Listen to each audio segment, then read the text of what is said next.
আচ্ছা, তাহলে আসসালামু আলাইকুম। আপনাদের, হ্যাঁ, ওয়ালাইকুম আসসালাম। আপনাদের প্রিপারেশন কেমন পরীক্ষার? ভালো না ম্যাডাম, হুম, ভালো না। কি ভালো না? প্রিপারেশন ভালো না।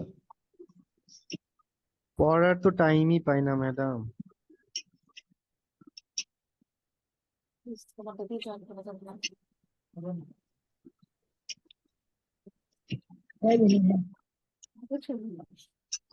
আচ্ছা, 1 মিনিট, আমি আবার জয়েন করছি। হ্যাঁ, একটু একটু।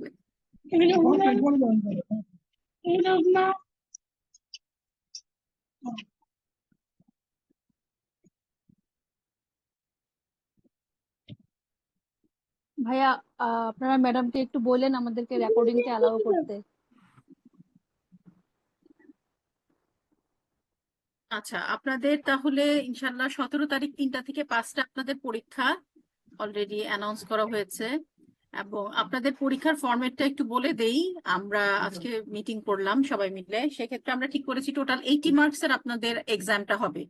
80 মার্কস এর মধ্যে 10 নাম্বার থাকবে হলো আপনাদের কুইজ। জি, 16 তারিখে তো অফিস আছে মনে হয় আমাদের। আচ্ছা, অফিস আছে না? জি, ওটা তো গভর্নমেন্ট আচ্ছা, খুলে ঠিক আছে, দিয়েছে, আমরা ফুল টাইম কালকে অফিস। আমরা আগামীকাল জানাবো। ওকে 16। ম্যাডাম, প্লিজ একটু রেকর্ডিংটা অ্যালাউ করেন আমাদেরকে। আজকে ক্লাসটা আমরা একটু রেকর্ডিং রাখতে চাই। আচ্ছা, এখন যেটা আছে আপনারা একটু নোট রাখেন। আমরা আপনাদের এক্সামটা হবে 2 আওয়ার্স এর, এবং টোটাল আপনাদের যেটা হবে 80 80 মার্কস এর আপনাদের পরীক্ষা হবে। এবং তার মধ্যে আমরা ভাগ করে দিয়েছি যে টোটাল 10টা কোয়েশ্চেন থাকবে। এবং 10টা কোয়েশ্চেন হচ্ছে রিটেন পার্ট, যেখানে আপনাদের মার্কস থাকবে হলো 5।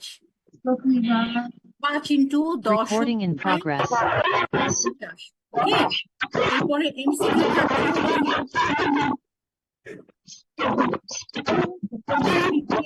1 × 5। ম্যাডাম কিছু শুনি না। শোনা যাচ্ছে না ম্যাডাম, কিছু শোনা যাচ্ছে না। আচ্ছা, বাকিরা একটু মিউট হবেন কাইন্ডলি, হ্যাঁ, একটু এখন শোনা যাচ্ছে। একটু মিউট হতে হবে। হ্যাঁ, আচ্ছা, এমসিকিউ হচ্ছে 15। 1 × 5, ট্রু ফলস থাকবে 5, আর ফিল ইন দা ব্ল্যাঙ্কস থাকবে 5, আর একটা থাকবে হচ্ছে এক কথায় অ্যান্সার দিতে হবে।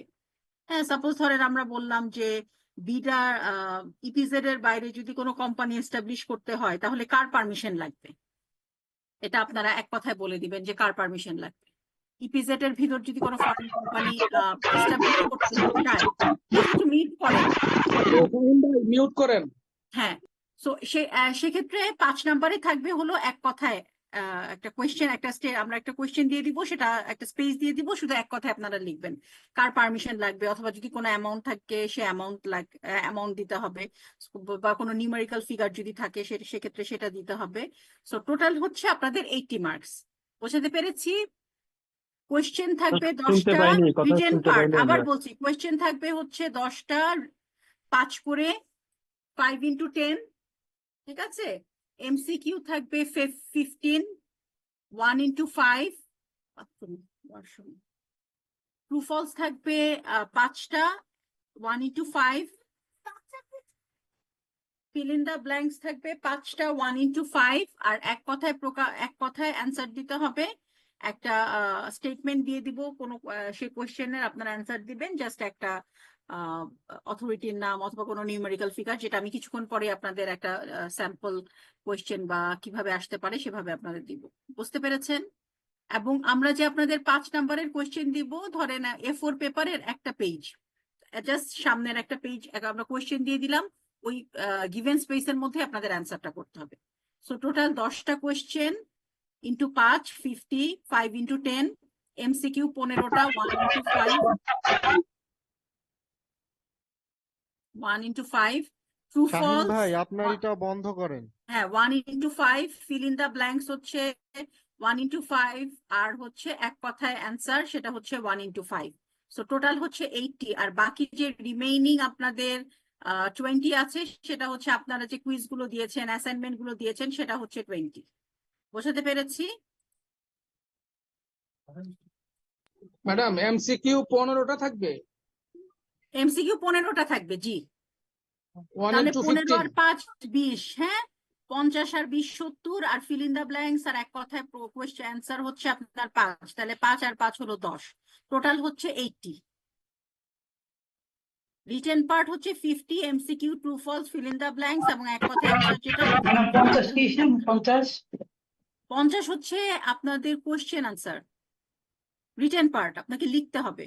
সাপোজ যদি আচ্ছা আপনাদের একটা কোয়েশ্চেন দেই, আমি জাস্ট আপনাদের একটা এক্সাম্পল দিলাম যে what are the regulatory provision of money changer in the case of using space, অথবা কি বললাম যে তাদের রিনল অফ লাইসেন্স, অথবা বললাম যে তাদের এন্ড অফ দ্য ডেতে যদি তাদের অ্যামাউন্টের পরিমাণ কত থাকলে তাদের সেটা এফসি অ্যাকাউন্টে জমা রাখতে হবে। ঠিক আছে, বা যদি টোটালি একটা কোয়েশ্চেন করি যে আপনাদের আপনি যদি কেমিক্যাল ফার্টিলাইজার ইম্পোর্ট করতে চান, so according to the IPO 2021-27, what are the regulation. বোঝাতে পেরেছি? আপনি যদি সেকেন্ড হ্যান্ড মেশিনারি বা ইকুইপমেন্ট আপনি ইম্পোর্ট করতে চান, so what is the regulation. ঠিক আছে, সো এরকম আপনাদের থাকবে। আপনি যদি বাংলাদেশ ব্যাংক থেকে এডি লাইসেন্স নিতে চান, তাহলে আপনি কিভাবে কার বরাবর অ্যাপ্লাই করবেন। ওকে, তো সেভাবে আপনাদের যে কোশ্চেন আমরা যে চ্যাপ্টার গুলো পড়িয়েছি সবগুলো আপনাদের পড়তে হবে। এবং তার মধ্যে তোফায়েল ভাই অলরেডি বলে দিয়েছে যে জিএফইটি এবং মেইনলি আমরা ফোকাস করব হচ্ছে আইপিও এবং এক্সপোর্ট পলিসি, যেহেতু নতুন এসেছে এক্সপোর্ট পলিসি আপনাদের কিছু ডেফিনেশন আছে সেগুলো কভার করতে হবে। ওকে, এখন যেটা প্রথমে আমি একটু শুরু করছি আপনাদের, প্রথমে যেটা আছে সেটা হচ্ছে জিএফইটি গাইডলাইন। এবং জিএফইটি গাইডলাইনের টোটাল আপনাদের 20টা চ্যাপ্টার আছে। সো 20টা চ্যাপ্টারই তো আপনাদের পরীক্ষার জন্য যেটা বলছি যে আপনাদের যেভাবে পড়তে হবে, প্রথমেই ধরেন আমি চ্যাপ্টার 1 আপনাদের পড়িয়েছিলাম এবং আপনাদের যে সিনোপসিসটা সেটা আপনাদের দেওয়া হয়েছিল। একটু একটা মিনিট।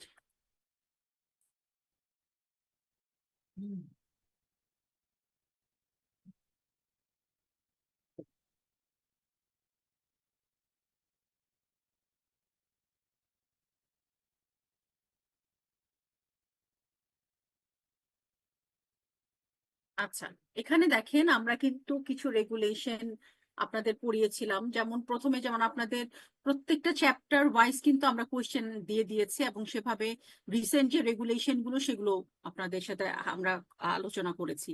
যেমন দেখেন যে প্রথমেই আমরা চ্যাপ্টার 1-এ আপনাদের যে কোয়েশ্চেনটা দিয়েছিলাম যে who are authorised dealer and why must maintain adequate and proper record of all foreign exchange transaction or furnish such particular in the prescribed returns for submission to Bangladesh Bank. So সেক্ষেত্রে আপনারা বলবেন যে authorize dealer বলতে আমরা কি কি বুঝি। এডি branch বলতে এডি ব্রাঞ্চ বুঝি মানি চেঞ্জার, লিমিটেড মানি চেঞ্জার। এবং সেক্ষেত্রে দেখা যায় যে এডি অবশ্যই কি করতে পারে, তার সমস্ত রেকর্ড গুলো কিন্তু তাকে প্রিজার্ভ করে রাখতে হয়। এবং সেক্ষেত্রে যেটা হয় সেটার মেইন রিজন হচ্ছে ইন্সপেকশনের জন্য ইন ফিউচারে কাজে লাগতে পারে। সো এবং সে মিনিমাম কত বছরের জন্য, সাপোজ একটা ফিল ইন দা ব্ল্যাঙ্কস আসলো যে AD should preserve the all transactional report for minimum dash year. So আমরা একটা আন্ডারলাইন করে দিলাম, বা ফিল ইন দা ব্ল্যাঙ্কস আসলো, বা এখান থেকে এমসিকিউ আসতে পারে অথবা ট্রু ফলস আসতে পারে। সো যেখানে দেখবেন আপনাদের নিউমেরিক্যাল ফিগার আছে অবশ্যই সেটা কিন্তু মাথায় রাখতে হবে। তো সেটা আপনারা যদি ফিল ইন দা ব্ল্যাঙ্কস হয় তাহলে 5 ইয়ার্স লিখবেন, মিনিমাম 5 ইয়ার্স লিখতে হবে। আবার ধরেন আমরা এমসিকিউ দিলাম যে minimum 5 years, minimum 7 years, maximum 5 years or maximum 8 years. So minimum 5 years আপনাকে এটা বলতে হবে। ঠিক আছে, সো এটা যেমন এখান থেকে এমসিকিউ আসতে পারে, আবার কোয়েশ্চেনও আসতে পারে। এরপরে যেটা বলেছি যে এরপরেও কিন্তু রেকর্ড কিপিং এর কথা আবার এসেছে, 5 ইয়ার্স এর কথা। এরপরে যেটা আছে যে মানি চেঞ্জারের ক্ষেত্রে কারা কারা মানি চেঞ্জার হতে পারে। যেমন মানি চেঞ্জার হতে পারে সোল প্রপার্টিশিপ হতে পারে, পার্টনারশিপ ফার্ম হতে পারে, কোম্পানি হতে পারে। এবং সেক্ষেত্রে আমরা মানি চেঞ্জার রিলেটেড একটা ইয়ে পড়েছিলাম যে বাংলাদেশ মানি চেঞ্জারের কিছু রেগুলেশন পড়েছিলাম, সেটা আপনারা দেখবেন। আবার ধরেন আপনাদের একটা এমসিকিউ দিয়ে দিলাম অথবা একটা ফিল ইন দা, এখান থেকে ধরেন মানে ব্রড কোশ্চেন না এসে যদি ফিল ইন দা ব্ল্যাঙ্কস আসে অথবা এমসিকিউ আসে যে যখন আপনি এডি ব্রাঞ্চের জন্য বাংলাদেশ ব্যাংকের ডিরেক্টর বরাবর অ্যাপ্লাই করবেন, তখন বাংলাদেশ ব্যাংকের কোন ডিপার্টমেন্টে অ্যাপ্লাই করবেন, এফইপিডি তে, এফইওডি তে, ফরেন এক্সচেঞ্জ ইনভেস্টমেন্ট ডিপার্টমেন্টে না বিআরপিটি তে, কোথায় অ্যাপ্লাই করবেন? এটা ফিল ইন দ্য ব্ল্যাঙ্কসও আসতে পারে, ট্রু ফলসও আসতে পারে, অথবা এমসিকিউ। আমরা বারবার যখন আপনাদের চ্যাপ্টার গুলো পড়িয়েছি তখন বলা হয়েছিল যে কোন ডিপার্টমেন্টের পারমিশন লাগবে, কোন ডিপার্টমেন্ট থেকে প্রায়র অ্যাপ্রুভাল লাগবে, ওগুলো কিন্তু প্রত্যেকটা চ্যাপ্টারেই যেই মানে যেগুলো বলা আছে সেগুলো আপনাদের ওইভাবে পড়তে হবে। বোঝাতে পেরেছি ডিয়ার পার্টিসিপেন্টস? হ্যাঁ, বুঝতে পারছেন আপনারা? জি ম্যাম। আচ্ছা, এরপরে দেখেন, আচ্ছা প্রি রিকুইজিট কি? আপনি যদি এডি লাইসেন্স ওপেন করতে চান তাহলে আপনি আপনি যখন অ্যাপ্লাই করবেন আপনার প্রি রিকুইজিট গুলো কি কি, এগুলো জাস্ট আপনারা দেখলেই পড়লেই বুঝতে পারবেন যে আপনার সেই ধরনের লোকবল আছে কিনা, তারপরে সেই ধরনের রিসোর্স পার্সন আছে কিনা, ডোমেস্টিক রেগুলেশন ইন্টারন্যাশনাল রেগুলেশন সম্পর্কে অ্যাওয়্যার কিনা, অথবা ম্যানেজিং যে কোর রিস্ক গুলো সেগুলো সে পরিপালন করতে পারবে কিনা, সে যে প্রপার বিজনেস আছে সেটা সে করতে পারবে কিনা। সো এই জিনিসটা জাস্ট আপনি রিডিং করবেন, এবং একটা কথা মাথায় রাখতে হবে যে হুবহু যেভাবে আছে সেভাবেই যে অ্যান্সার করতে হবে, মানে একেবারে বুকিশ ভাষায় লিখতে হবে এটা কিন্তু না। ওকে, আপনি মেইন যে জিনিসটা যে এখন আপনার জাস্ট এটা মাথায় রাখতে হবে, আপনি যদি এডি লাইসেন্সের জন্য বাংলাদেশ ব্যাংকের কাছে অ্যাপ্লাই করেন, বাংলাদেশ ব্যাংকের আপনাকে ডিরেক্টর এফইপিডি বরাবর অ্যাপ্লাই করতে হবে, এবং সেক্ষেত্রে আপনাকে দেখতে হবে যে আপনার মানে অ্যাডিকুয়েট ম্যান পাওয়ার আছে কিনা, এবং ব্যাংকের যে ইন্টারনাল মনিটরিং এবং সুপারভিশন ব্রাঞ্চেস গুলো করা হয় সেক্ষেত্রে আপনি কমপ্লায়েন্স ওয়েতে কাজ করছেন কিনা, আপনার যে প্রিরিকুইজিট সেগুলো আপনি ফুলফিল করছেন কিনা। সো এই জিনিসটা আপনাকে মাথায় রাখতে হবে। এই যে অ্যাডিকুয়েট ম্যান পাওয়ার আমরা কিন্তু হাইলাইট করে দিয়েছি, দেখেছেন, এবং business in the desired location আছে কিনা। সো এই জিনিসগুলো আপনাকে দেখতে হবে। সো মেইন হচ্ছে এখানকার সোর্স হচ্ছে এফইপিডি, ডিরেক্টর, এবং আপনার অ্যাডিকুয়েট ম্যান পাওয়ার আছে কিনা, এবং আরেকটা জিনিস বলা আছে যে two attract reasonable volume of foreign exchange business in the desired location. এই যে এই প্যারাটা কিন্তু খুব ইম্পর্টেন্ট।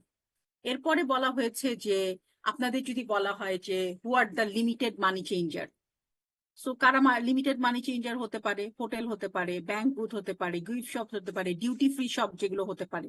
সো যদি বলা হয় যে what is the difference between money changer এবং limited money changer, limited money changer কি করতে পারে, শুধু গুডস সেল করতে পারে এবং তার এগেনস্টে কি করতে পারে, ফরেন কারেন্সি বলবেন কেউ রিসিভ করতে পারে, তাই না? কিন্তু মানি চেঞ্জার কি করে, মানি চেঞ্জারের যে ফাংশনস এটা কিন্তু খুবই ইম্পর্টেন্ট, আপনাদের বারবার বলছি। এই যে মানি চেঞ্জার রিলেটেড যে রেগুলেশন গুলো আছে, ওরা ইউজ অফ স্পেস এর ক্ষেত্রে রেগুলেশনটা কি দেখেন, এখানে কিন্তু আমরা হাইলাইট করে দিয়েছি। এখানে কিন্তু তারা কোনো ধরনের ব্রাঞ্চ অফিস করতে পারবে না, এটা কিন্তু স্ট্রিক্টলি প্রহিবিটেড করা হয়েছে। এবং এখানে বলা হয়েছে যেই প্রেমিসে তারা মানি চেঞ্জার রিলেটেড ফাংশন গুলো করছে সেখানে মানি সেই ফাংশন ব্যতীত অন্য ধরনের কোনো বিজনেস অ্যাক্টিভিটি করতে পারবে না। এবং তাদের মেইন ফাংশনটা কি, যেমন বলা আছে buying and selling of foreign currency, releasing foreign currency. এবং এখানে দেখেন সেলের কিছু 3 ধরনের জন্য 3টা অ্যামাউন্ট দেওয়া আছে, এটা কিন্তু আপনাদের জন্য খুব ইম্পর্টেন্ট। এখান থেকে আপনাদের ফিল ইন দ্য ব্ল্যাঙ্কস আসতে পারে, এখান থেকে আপনাদের ট্রু ফলস আসতে পারে, অথবা এখান থেকে আপনাদের এক কথায় কোয়েশ্চেন আসতে পারে। যদি আমরা বলি I outgoing Bangladeshi national against their annual private travel entitlements they receive from money changer, একটা বলে দিলাম যে হোয়াট ইজ দ্য অ্যামাউন্ট, তখন আপনারা বলবেন ম্যাক্সিমাম লিমিট অফ ইউএসডি 2000, যেমন এটা নতুন সার্কুলারটা হয়েছে। বা আউটগোয়িং যখন হবে foreign national having dual issued encashment certificate লাগবে, এবং সেক্ষেত্রে $500। তারপর হজ পিলিগ্রামের জন্য কি হবে, হজ পলিসি অনুযায়ী প্রতি বছর একটা অ্যামাউন্ট অ্যানাউন্স করা হয়, সে অনুযায়ী মানি চেঞ্জাররা তাদের অ্যামাউন্টটা রিলিজ করবে।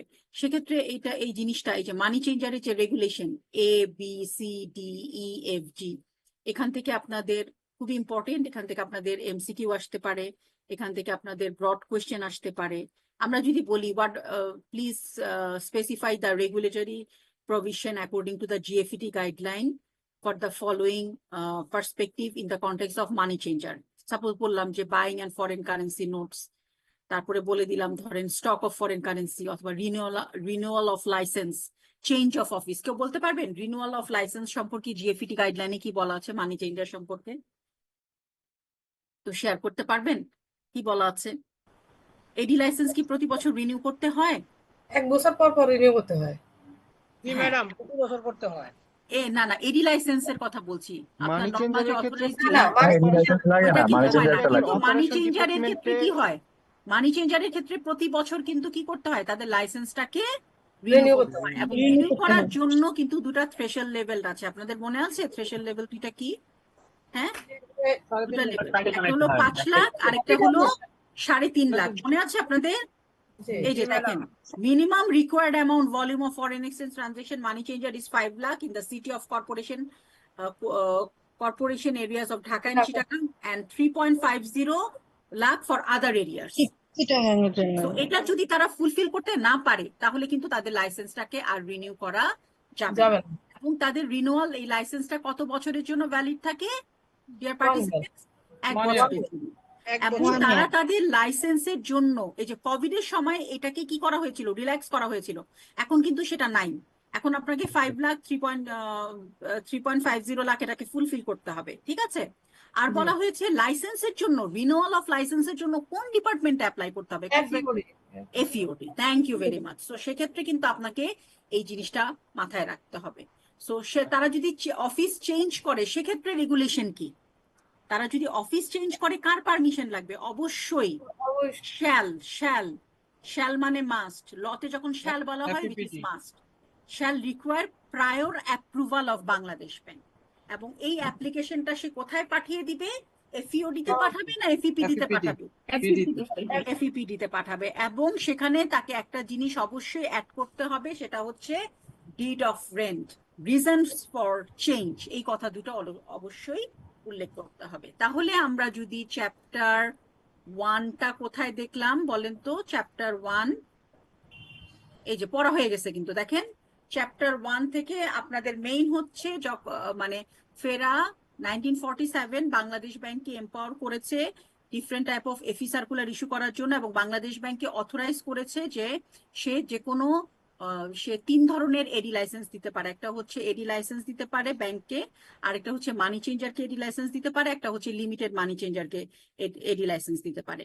এবং ব্যাংক যদি অ্যাপ্লাই করে তাহলে এফইপিডি বরাবর তাকে অ্যাপ্লাই করতে হবে, এবং তার যত ধরনের ট্রানজেকশন ব্যাংকগুলোর এডি ব্রাঞ্চের তাকে 5 বছরের জন্য সেটা রেকর্ড করে রাখতে হবে। কেন? For further inspection.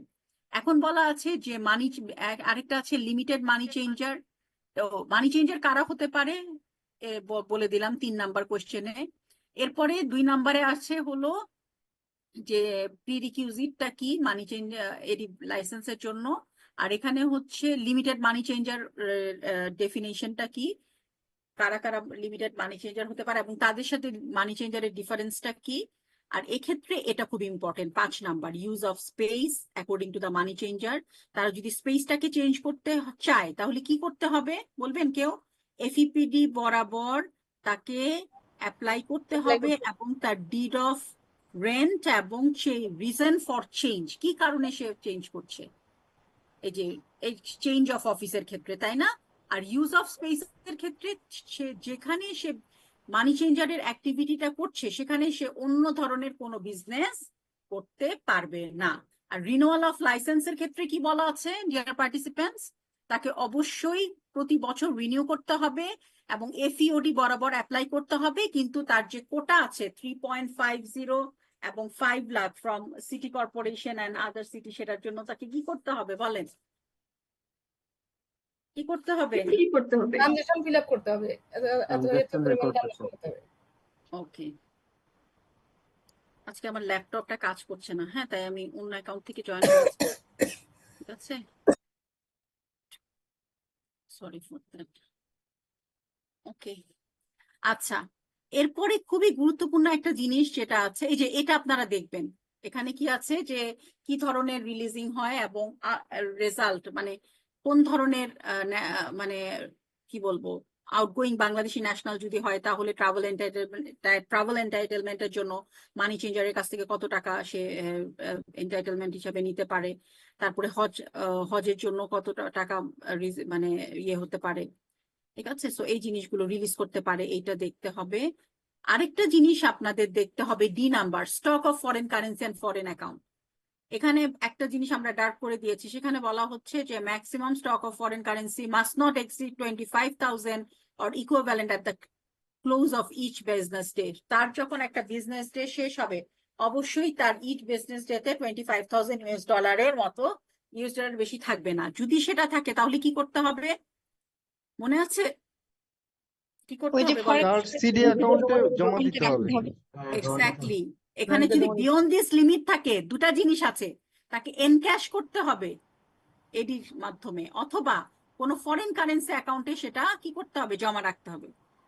এবং ফরেন কারেন্সি অ্যাকাউন্টে যে জমা রাখতে হবে সেখানেও কিন্তু অ্যামাউন্টটাকে $50,000 বেশি এট এনি পয়েন্ট বেশি হওয়া যাবে না। আর ম্যাক্সিমাম তাকে বাংলাদেশি টাকা কত রাখতে পারবে? এই যে দেখেছেন এখানে অনেকগুলো নিউমেরিক্যাল ফিগার আছে। 50 lakh. Maximum stock of Bangladeshi টাকা কত হবে? 50 লাখ। ঠিক আছে, এই জিনিসটা আপনারা দেখেন। আর তার মানি চেঞ্জাররা তাদের এক্সচেঞ্জ রেটটা কিভাবে হবে এটা তো বাজারে ছেড়ে দিয়েছে, এটা এখন এত দেখার দরকার নেই। এবং রিনিউয়াল অফ লাইসেন্সটা আপনাকে দেখতে হবে, এবং মানি চেঞ্জার অ্যাসোসিয়েশনের মেম্বার হতে হবে, এটা কিন্তু ম্যান্ডেটরি করা হয়েছে।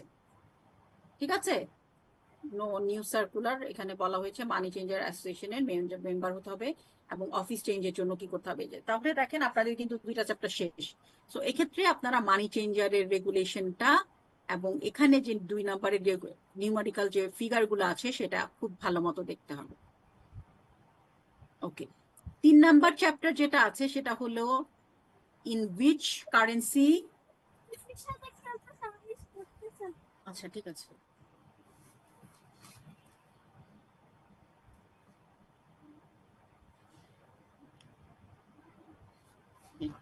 আচ্ছা, এরপরে বলেছে যে দেখেন, in which currency Bangladesh Bank purchase or sell from and to the ADs are executed. So এখানে যেটা আছে এটা আপনারা যেটা দেখবেন সেটা হচ্ছে আকু মেকানিজম কাকে বলে, আকুটা কাকে বলে, এটা এত মেকানিজম আপনাদের পড়ার দরকার নেই। আপনারা যেটা দেখবেন সেটা হচ্ছে আকু মানে হচ্ছে একটা এশিয়ান ক্লিয়ারিং ইউনিয়ন মেকানিজম। একটু শুনতে হবে আপনাদের আকুটা। এখানে মেইনলি যেটা হয় যে এটা 9টা, এখন বেলারুশ অ্যাড হয়েছে, টোটাল 10টা ব্যাংকের সেন্ট্রাল ব্যাংকের মধ্যে ইন্ট্রা রিজিওনাল যে ট্রেড ট্রানজেকশন গুলো in perspective of the current account balance of পেমেন্টের, সেই ট্রেড ট্রানজেকশন গুলো সেটেলমেন্ট হয়। এবং কারেন্ট অ্যাকাউন্ট ট্রানজেকশন বলতে আমরা কি বুঝি, কেউ বলবেন, শেয়ার করবেন? কারেন্ট অ্যাকাউন্ট ট্রানজেকশন বলতে আমরা কি বুঝি? ইম্পোর্ট এক্সপোর্টের ট্রানজাকশন গুলো current. Exactly. Export of goods and services, import of goods and services, এখানে কিন্তু কোনোভাবেই আপনার লোন, অথবা আপনি ধরেন নেপাল থেকে লোন নিয়েছেন, তার যে আপনি ইন্টারেস্টটা পেমেন্ট করছেন, সেখানে কিন্তু আকুর মাধ্যমে সেটা সেটেলমেন্ট হবে না। অনলি পেমেন্ট সেটেলমেন্ট হবে কিসের মাধ্যমে বলতে পারবেন কেউ? শুধুমাত্র এক্সপোর্ট এবং ইম্পোর্ট অফ গুডস এবং সার্ভিসেস যে পেমেন্ট গুলো আছে, এবং এটার যেটা হেড অফিস আছে সেটা আছে তেহরানে। হ্যাঁ, এবং টোটাল এখন আরেকটা কান্ট্রি যোগ হয়েছে, সেটা হচ্ছে আপনার বেলারুশ। এবং এখানে একটা ইউনিট অফ অ্যাকাউন্ট আছে যেটাকে বলা হচ্ছে আমু, এশিয়ান মনিটরিং ইউনিট। এবং এখানে 3টা কারেন্সিতে আপনি ট্রানজেকশন করতে পারবেন, একটা হচ্ছে আকু ডলার, আকু ইউরো, আকু ইয়েন। ঠিক আছে, 1 আকু ডলার সমান $1, 1 আকু ইউরো সমান 1 ইউরো, 1 আকু ইয়েন সমান 1 ইয়েন। এবং আপনার মিনিমাম ট্রানজেকশন কত করতে হবে? $500 আকু ডলার, 500 আকু ইউরো, এবং 50,000 জাপানিজ ইয়েন। যদি ট্রানজেকশন না হয় তাহলে সেই আপনি আকু মেকানিজমের মাধ্যমে ট্রানজেকশনটা করতে পারবেন না। এবং আপনারা দেখেন প্রতি 2 মাস পর পর এই আকু মেকানিজমের যে ওভারঅল ডেবিট ক্রেডিট সেটা সেটেলমেন্ট হয়। এবং দেখবেন যে আমরা অনেক সময় পেপারে দেখি যে আকু পেমেন্টের জন্য আমাদের রিজার্ভ থেকে 1.3 বিলিয়ন $, কিন্তু আকু মানে পেমেন্টের জন্য আমাদের রিজার্ভ কমে গিয়েছে। তো সেক্ষেত্রে টোটাল আকু মেকানিজম যেটা আছে সেটা আপনাদের সাথে আমি পরে শেয়ার করে ফেলবো যে কি ধরনের কিভাবে হয়। এই হেডকোয়ার্টারে থাকে এবং সেখানে বোর্ড অফ ডিরেক্টর থাকে, অ্যাডিশনাল ডিরেক্টর থাকে, এবং এই আকু মেকানিজমের আকুর যে কান্ট্রিগুলো আছে তারাই বোর্ড অফ ডিরেক্টর বা ডিরেক্টরকে সেট করে থাকে। এবং 1974 সালে সর্বপ্রথম এটা আকু যে কনসেপ্টটা সেটা এসেছিল, এবং এরপর থেকে অনেকগুলো কান্ট্রি দেখা গেছে যে জয়েন করেছে। এবং আপনারা দেখবেন যেহেতু আকুর সেটেলমেন্টটা 2 মাস অথবা 3 মাস ম্যাক্সিমাম 2 থেকে 3 মাস পর পর হয়, তার জন্য এই দুই মাসের জন্য কিন্তু ফরেন কারেন্সিটা আপনার কাছেই আপনার দেশেই থাকে। সো সেক্ষেত্রে কিন্তু ফরেন কারেন্সিটা আপনার দেশ থেকে যাচ্ছে না। ওকে, সো এটা একটা সেটেলমেন্ট। সো এই সেটেলমেন্টটার টোটাল একটা মেকানিজম আছে, যেহেতু পরীক্ষা আপনারা যখন অন ক্যাম্পাসে আসবেন, ফরেন এক্সচেঞ্জের উপর যখন ক্লাস হবে, তখন আমরা ওপেন পজিশন, তারপরে কল অপশন, বাই অপশনের সাথে সাথে আকু মেকানিজমের আলাদা ক্লাস নিয়ে নিব। এখন আপনাকে শুধু মাথায় রাখতে হবে, আকু মেকানিজম হচ্ছে একটা এশিয়ান ক্লিয়ারিং ইউনিয়ন মেকানিজম। এর মধ্যে টোটাল যে কান্ট্রিগুলো আছে তাদের ইন্ট্রা রিজিওনাল যে ট্রেড ট্রানজেকশন গুলো, কারেন্ট অ্যাকাউন্টের ট্রানজেকশন গুলো সেটেলমেন্ট হয়, এবং এখানে সেন্ট্রাল ব্যাংক গুলো তাদের মেম্বার। ওকে, এবং এখানে যেটা হয় অনলি মাত্র export and import of goods and services সেগুলো হয়, এবং এদের আলাদা একটা ইউনিট অফ অ্যাকাউন্ট আছে, সেটাকে বলা হচ্ছে আকু এশিয়ান মনিটরিং ইউনিট। এবং এখানে আগে দুটা কারেন্সি ছিল, 2019 সালে আরেকটা কারেন্সি অ্যাড করা হয়েছে, সেটা হচ্ছে কি জাপানিজ ইয়েন। আকু ডলার, আকু ইউরো এবং জাপানিজ ইয়েন। ঠিক আছে, সো এই জিনিসটা আপনাকে মাথায় রাখতে হবে। যেমন দেখেন এখানে একটা কথা বলা আছে, the type of payments that are not covered in ACU settlement. দেখেছেন, যেমন ধরেন আমি বললাম যে আমরা একটা এমসিকিউ দিয়ে দিলাম যে কোন কোন ট্রানজেকশন আকু মেকানিজমের মাধ্যমে সেটেলমেন্ট হয় না। সো যেটা একটা দিয়ে দিলাম, একটার মধ্যে দিলাম যে payment that covered by loan and credit agreement among the AKU member countries are not covered in AKU settlement mechanism. বোঝাতে পেরেছি? সো AKU মেকানিজমের মাধ্যমে শুধুমাত্র ইন্ট্রা-রিজিওনাল কারেন্ট অ্যাকাউন্ট যে ট্রানজেকশন গুলো আছে সেগুলো সেটেল হয়। আদার দ্যান দ্যাট অন্য কিছু সেটেলমেন্ট হয় না। তার কারেন্ট অ্যাকাউন্টের মধ্যে কি আছে, আপনারা ব্যালেন্স অফ পেমেন্টে আমরা অনলাইন যদি নাও পড়াই, অন ক্যাম্পাস আপনাদের একটা ক্লাসে পড়াবো, সেটা হচ্ছে export and import of goods and services.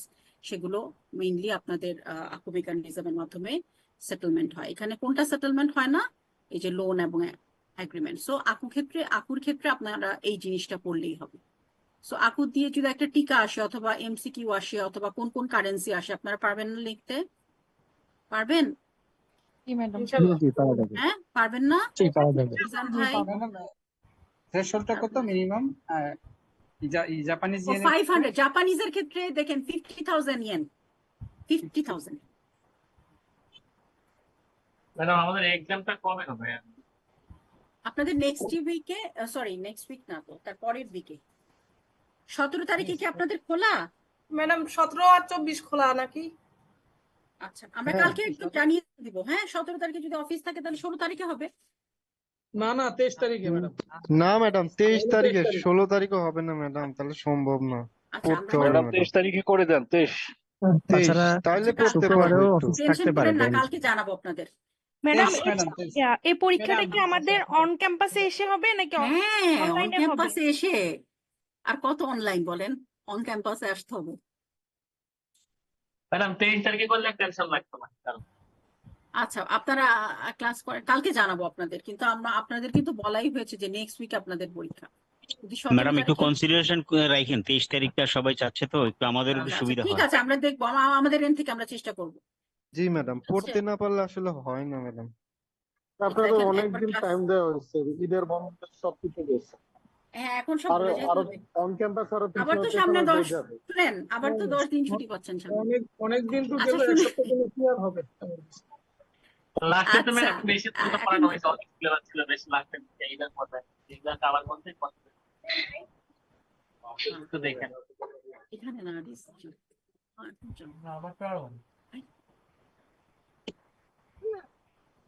আচ্ছা, তাহলে এই যে এখান থেকে আকুটা দেখেন, আকুর মেইন কনসেপ্টটা কি? আমু, হোয়াট ইজ আমু বলবেন কেউ? What is AMU? Asian clearing Asian monetary units, হ্যাঁ? Asian monetary units used for ACU mechanism. Mechanism. হ্যাঁ, এটা হলো ইউনিট অফ অ্যাকাউন্ট। ওকে, এটা ইউনিট অফ অ্যাকাউন্ট। এখানে কত ধরনের ইউনিট অফ অ্যাকাউন্ট আমরা ইউজ করছি? 3 ধরনের, 3 হ্যাঁ, ACU dollar, thank you very much. ACU euro, আর একটা হচ্ছে dollar, euro, yen. Yen, ACU yen. Okay, কয়টা কান্ট্রি আছে? 10 কান্ট্রি, 10। 10। 9টা। বেলারুশ অ্যাড হয়েছে। Mainly বাট কোন কোন শ্রীলঙ্কা ট্রানজেকশন? তো মেইনলি কোন কোন ট্রানজেকশন সেটেল করা হয় বলতে পারবেন? এক্সপোর্ট ইম্পোর্ট আচ্ছা, কোনগুলো হয় না? Loan Loan and trade agreement. আচ্ছা, এখানে মেইনলি ধরেন আপনার মিনিমাম আকু ডলার সমান কত?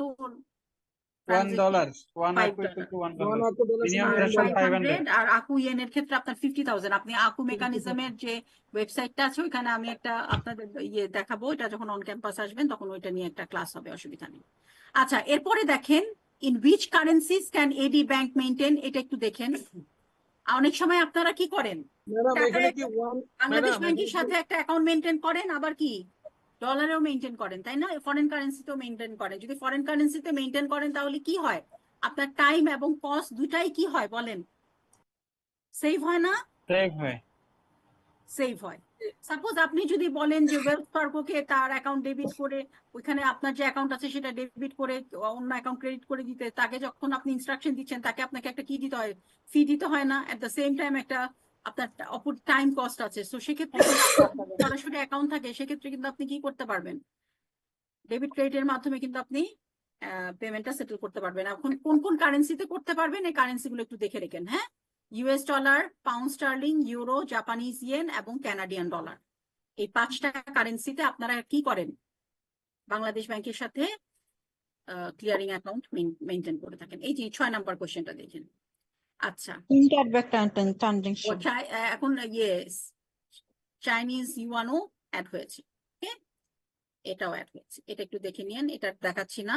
আচ্ছা, চ্যাপ্টার 4 আপনারা 2 নাম্বারটা একটু দেখেন। 2 নাম্বার এটাই যে আপনাদের ওভারবট, ওভারসোল্ড, ওকে, এগুলো যখন আপনারা অন ক্যাম্পাসে আসবেন তখন আপনাদের এটার উপর আলাদা করে ক্লাস থাকবে।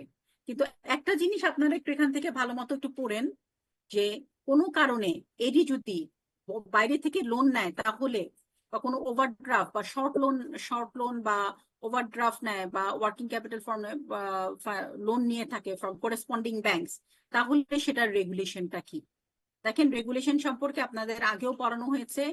এই যে আপনি শর্ট টার্ম লোনটা নিবেন, এটা অবশ্যই 7 দিনের বেশি হবে না, এবং এটার ক্ষেত্রে বলেছে লোন আর overdraft required collateral in Bangladesh or abroad, prior approval must be obtained from Bangladesh Bank. এবং short term loan overdraft taken, the authority of this para may be remitted by AD without prior approval of Bangladesh. তার মানে হচ্ছে আপনি এটা এই লোনটা যে নিবেন, কতদিনের জন্য নিবেন, এটা কোনোভাবেই 7 দিন অতিক্রম করবে না। এবং এক্ষেত্রে বলা হয়েছে এই লোন বা ওভারড্রাফট যেটা আপনি রিকোয়ার করছেন, এর জন্য কি করতে হবে, if this loan overdraft require collateral in Bangladesh or abroad, prior approval কি করতে হবে, বাংলাদেশের ব্যাংক থেকে নিতে হবে। কিন্তু আপনি যখন এটা আবার পরিশোধ করে দিবেন তখন আর কিন্তু আবার বাংলাদেশ ব্যাংকের প্রায়র অ্যাপ্রুভাল লাগবে না। সাপোজ ধরেন আপনাদের একটা আমি আমরা একটা শর্ট কোয়েশ্চেন বললাম যে illustrate the provision of short term loans and overdraft from corresponding banks, ঠিক আছে? সো এই জিনিসটা একটু দেখেন আপনারা 2 নাম্বারটা। মিস আমাদের যেই 10টা কোশ্চেন আসবে কি আছে? ওইটা কি এটা আপনারা অন ক্যাম্পাসে পড়বেন, এই জিনিসটা দেখাচ্ছি না। সোয়াপ আমাদের করে থাকি, কমোডিটি হেজিং, এটা এগুলো ফরেন কারেন্সি দেখিয়েছি, আউটার রেমিটেন্স। আচ্ছা, এক্ষেত্রে দেখেন এখানে কিছু আমরা রেগুলেশনের কথা বলেছিলাম, মনে আছে? All authorization for selling foreign exchange for outward remittance given by the Bangladesh Bank remain valid for a period not exceeding 45 days from the date of approval unless they're explicitly stated as a valid. এই যে কত দিনের জন্য validity থাকে authorisation যদি নেন Bangladesh bank থেকে? 45 days. 45 days from the date of what? এটাও মাথায় রাখতে হবে, from the date of approval, ঠিক আছে? So এটা একটু দেখেন, 4 নাম্বারটা পড়ানো হয়েছে কিন্তু আপনাদের। এবং AD should not affect any remittance against approval of Bangladesh Bank which have lapsed. So এই যে চ্যাপ্টার 4 এর 4 নাম্বার কোশ্চেনটা, হ্যাঁ এটা হচ্ছে চ্যাপ্টার 4 এর 5 এর চ্যাপ্টার 5 এর 4 নাম্বার কোশ্চেনটা দেখুন। 4 আউটওয়ার্ড রেমিটেন্স এর ক্ষেত্রে আমরা কোথায় ইয়ে করি, ভ্যালিডিটি কিভাবে হয় এটা দেখতে হবে, All authorization of trading. অথরাইজেশনটা দেখতে হবে। আচ্ছা, এই যে খুব ইম্পর্টেন্ট একটা জিনিস, যেমন আমাদের যদি ইনওয়ার্ড রেমিটেন্স আমরা পাই, তাহলে আমরা কোন ফর্মের মাধ্যমে করে থাকি? Inward remittance, form C. Outward remittance. হ্যাঁ হ্যাঁ, ইনওয়ার্ড ফর্ম সি। এই যে ফর্ম সি আমরা কিন্তু ইয়ে করে দিয়েছি, ঠিক আছে, দেখেন bold করে। বোল্ড করে দিয়েছি সবকিছু।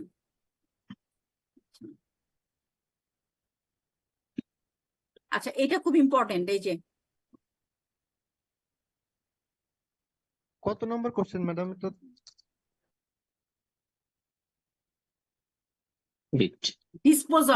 ডিসপোজালের ক্ষেত্রে রেগুলেশনটা কি? অনেক সময় দেখা যায় যে যেই দেশের কারেন্সি আমরা ইউজ করছি, ওই দেশের কারেন্সি গভর্নমেন্ট কি করে দিল, তার লিগ্যাল টেন্ডারটাকে ভয়েড করে দিল, ওই কারেন্সি আবার আপনার দেশে আছে, তখন আপনি কি করবেন? তখন এই যে রেগুলেশনের কথা বলা আছে, এই যে রেগুলেশনটা বলা আছে। যেমন একটা এক্সাম্পল আমরা দিয়েছিলাম যে আমরা অবজার্ভ করেছিলাম যে $20 bank note, sorry pound sterling of Bank of England will no longer legal tender 2022। তাহলে আপনি কি করবেন? এডির কাছে যে স্টকটা ছিল তারা কি করেছে, এগুলো এই জিনিসগুলো এডি having stock of such paper notes are advised to export the currency by the stipulated time frame without fail. To facilitate smooth transaction, general permission is hereby AD to export these currency notes only. ঠিক আছে, যেমন আমরা দেখেছিলাম আমাদের neighbouring কান্ট্রিতে 500 rupee কি হয়েছিল, তারা বাদ দিয়ে দিয়েছিল। তখন ওই কারেন্সি রুপি যখন আমাদের এখানে আছে, অথবা ধরেন পাউন্ড স্টার্লিং আছে, অথবা ডলার যদি থাকে, so specific currency legal tender যদি তারা বাতিল করে দেয়, তাহলে কিন্তু সেই অ্যামাউন্ট কারেন্সি উইদিন একটা স্টিপুলেটেড টাইমের মধ্যে আমরা সেটাকে কি করতে পারবো, আবার ওই দেশে পাঠিয়ে দিতে পারবো। ওকে, সো এই কথাটা একটু দেখেন। ওকে, এই যে 2022 সালে কিন্তু এই সার্কুলারটা এসেছে। এটার হেডিংটা কি আছে? হেডিংটা কি আছে? Disposal of foreign currency note. What are the provision for the disposal of foreign currency notes and coins by EDIS? আচ্ছা, এটা খুবই important.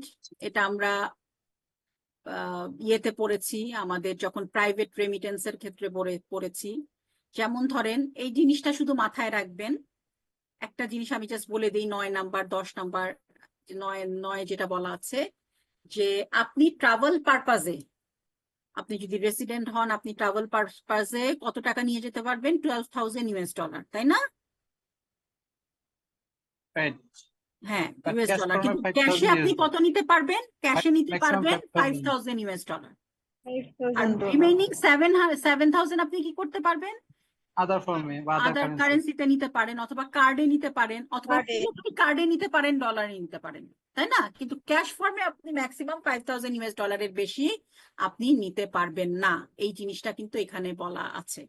Foreign exchange in the form of USD notes coins not exceeding 5,000 may be issued in favor of outgoing Bangladeshi national against their respective entitlement, whether it is private travel quota, business travel quota, treatment, study abroad, যেই পারপাসেই হোক না কেন, আপনাকে কি করতে হবে? যেমন আগে কি ছিল না, আগে শুধু আপনি যখন জিএফটির আগে যেটা ছিল যে আপনি যদি স্টাডি পারপাসে যান,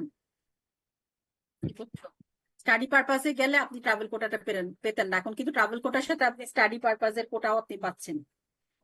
স্টাডি পারপাসের যে রেমিটেন্স আপনি সেন্ড করছেন, সেটার সাথে আপনি ট্রাভেল কোটা পাচ্ছেন।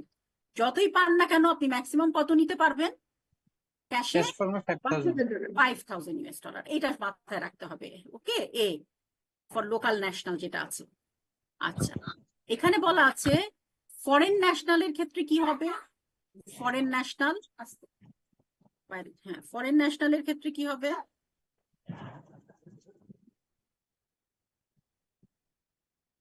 ওখানে তো আমরা এফসি অ্যাকাউন্ট গুলো পড়েছি, হ্যাঁ, ওই জিনিসগুলো দেখেন, এখানে দেখার দরকার নেই। কিন্তু এখানে আপনারা এই জিনিসটা একটু দেখবেন, লোকাল ন্যাশনালের ক্ষেত্রে যেই অ্যামাউন্টই হোক না কেন, যেই পারপাসে হোক না কেন, ম্যাক্সিমাম আমি কত নিতে পারবো? $5,000। ওকে, তাহলে আপনাদের চ্যাপ্টার 6 যেটা আছে, এখানে দুটা জিনিস আমি মাথায় রাখবো। আমি যদি দেশের বাইরে যাই, যে কোনো কেউ দেশের বাইরে যদি যায়, তাহলে সে কত টাকা নিয়ে যেতে পারবে? নট ডলার, 10,000 টাকা 10,000 10,000 টাকা 10,000 টাকা। আর সে যখন দেশের বাইরে থেকে আসবে তখন 10,000 টাকা। আর 10,000 টাকা। এফসি আনলিমিটেড, হ্যাঁ, এফসি আনলিমিটেড টাকা 10,000। Exactly, thank you very much জান ভাই, থ্যাংক ইউ। এটা জাস্ট মাথায় রাখবেন, এই পুরো চ্যাপ্টারের একটাই সারমর্ম। আমি যদি দেশের বাইরে যাই তাহলে আমি ইউএসডি, আমার ট্রাভেল এন্টাইটেলমেন্ট বলেন, হেলথ কোটা বলেন, বা যেটাই হোক না কেন, আমার যে অ্যামাউন্ট আছে সেই অ্যামাউন্ট আমি নিয়ে যেতে পারবো, কিন্তু ক্যাশ ফর্মে আমি $5,000 বেশি নিতে পারবো না। কিন্তু টাকায় আমি যাওয়ার সময় কত নিতে পারবো? 10,000 টাকা।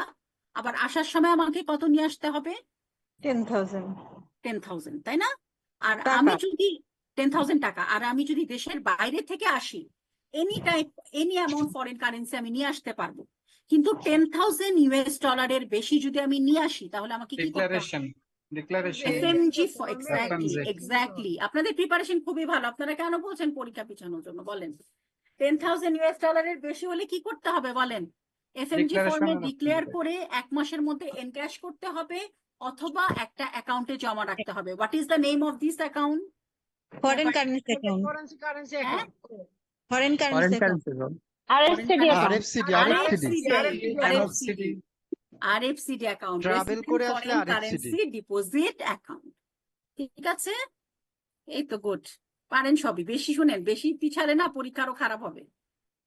ম্যাডাম আমাদের থিওরিটিক্যাল ম্যাডাম কোর্সে আসলে শুক্রবারে পরীক্ষা হলে আমাদের তো বৃহস্পতিবার অফিস করতে হবে।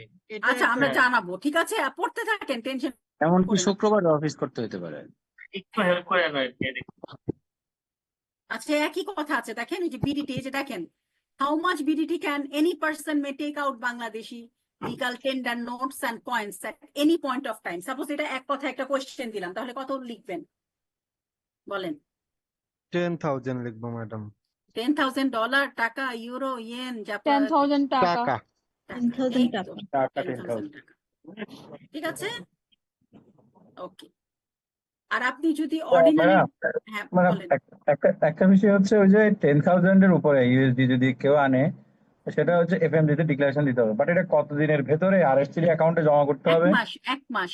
Within 1 month. ওকে, হ্যাঁ, থ্যাংক 1 ইউ। মাসের মধ্যে আপনাকে এনক্যাশ করতে হবে, অথবা আরএফসিডি অ্যাকাউন্টে জমা রাখতে হবে উইদিন 1 মান্থ। ঠিক আছে। আচ্ছা, জুয়েলারিটা কি বলা হয়েছে দেখেন। জুয়েলারির ক্ষেত্রে যেটা বলা হয়েছে, এই যে adult female passenger to take out Bangladesh and to bring into Bangladesh any quantity of personal jewelry worn on their person or part of their personal baggage. সে পরে যতটুকু পরে আসতে পারবে এবং তার ব্যাগেজে যতটুকু, হ্যান্ড ব্যাগেজে যতটুকু রাখতে পারবে সেই পরিমাণ সে নিয়ে আসতে পারবে। তাহলে এখান থেকে মেইনলি আপনারা একই জিনিস বারবার করে দেওয়া আছে, শুধু এখানে অ্যামাউন্টটা দেখবেন। বাইরে গেলে 10,000, আসলে 10,000। আপনি ম্যাক্সিমাম আপনার যে প্রাইভেট এন্টাইটেলমেন্ট আছে হেলথ পারপাসের জন্য $10,000।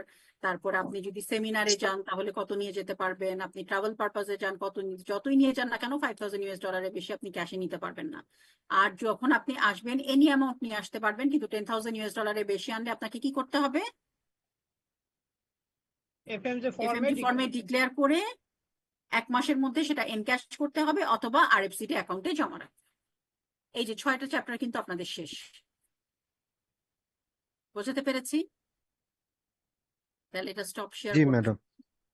স্টপ শেয়ার করছি, এখন আরেকটা দিচ্ছি। ম্যাডাম আরএফসিডি অথবা এনএফসিডি যে কোনো একটা। রেসিডেন্ট হলে আরএফসিডি, আর নন রেসিডেন্ট হলে এনএফসিডি। হ্যাঁ, এই তো গুড গুড। দেখা যাচ্ছে, দেখতে পাচ্ছেন?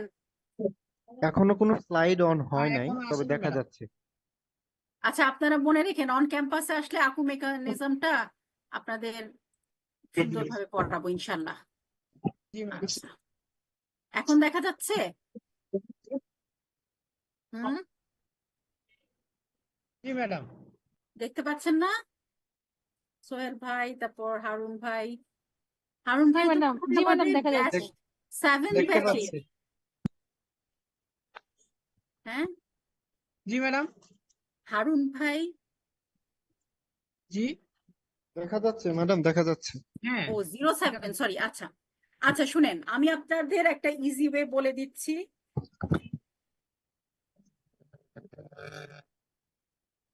আজকে আমার মানে ল্যাপটপটা একটু ইয়ে করছে, প্রবলেম করছে, তাই ল্যাপটপ থেকে জয়েন করেছি।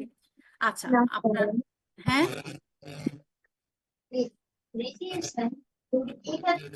আচ্ছা, স্যার না ম্যাডাম? স্যার। আচ্ছা, এখানে আপনারা যেটা, এটা যেহেতু এফসি অ্যাকাউন্ট, আপনারা অনেকগুলো অ্যাকাউন্ট একসাথে পড়বেন। আপনাদের জাস্ট আমি আগেও বলেছিলাম, এখনো বলে দিচ্ছি, আপনারা যে অ্যাকাউন্ট গুলো পড়বেন সেই অ্যাকাউন্ট গুলোর কয়টা ক্রাইটেরিয়া আমরা ভাগ করে নিয়েছি। মানে ম্যাম এটা চ্যাপ্টার 3 13 13, 14 দুটো একসাথে বলে 13, দিচ্ছি 14 আপনাদের, হ্যাঁ 13, 14। যেমন ধরেন আমি একটু বলে দেই আপনাদের, আমরা আরএফসিডি পড়িয়েছি, এনএফসিডি পড়িয়েছি, ইআরকিউ পড়িয়েছি, প্রাইভেট ফরেন কারেন্সি অ্যাকাউন্ট পড়িয়েছি, ওকে। এবং প্রাইভেট ফরেন কারেন্সি অ্যাকাউন্টের মধ্যেও কিন্তু বিভিন্ন টাইপ আছে, তাই না? মনে আছে আপনাদের প্রাইভেট ফরেন কারেন্সি অ্যাকাউন্টের মধ্যে? আবার যদি প্রথম দিকে যাই, এটা হলো private foreign currency account. Phone দিয়ে ভিডিও হ্যাঁ, প্রাইভেট ফরেন কারেন্সি অ্যাকাউন্টের মধ্যে কি ছিল? খাবো হ্যাঁ, প্রাইভেট ফরেন কারেন্সি অ্যাকাউন্টের মধ্যে কি আছে মনে আছে আপনাদের? Non resident Bangladeshi. এখন আপনাদের একটা কোশ্চেন করি, illustrate the regulation for foreign currency account of non-resident Bangladeshi. Non-resident Bangladeshi যদি foreign currency deposit account, private foreign currency account জমা করতে চায়, তাহলে তার সেক্ষেত্রে আলাদা, ধরেন আমি একটা প্রাইভেট ফরেন কারেন্সি অ্যাকাউন্ট দিয়ে বলে দিলাম যে নন রেসিডেন্ট বাংলাদেশি সে অ্যাকাউন্ট ওপেন করতে চাচ্ছে, অথবা foreign currency open, private foreign currency open FC account open করতে চাচ্ছে ডিপ্লোম্যাটিক বন্ডেড ওয়্যার হাউস,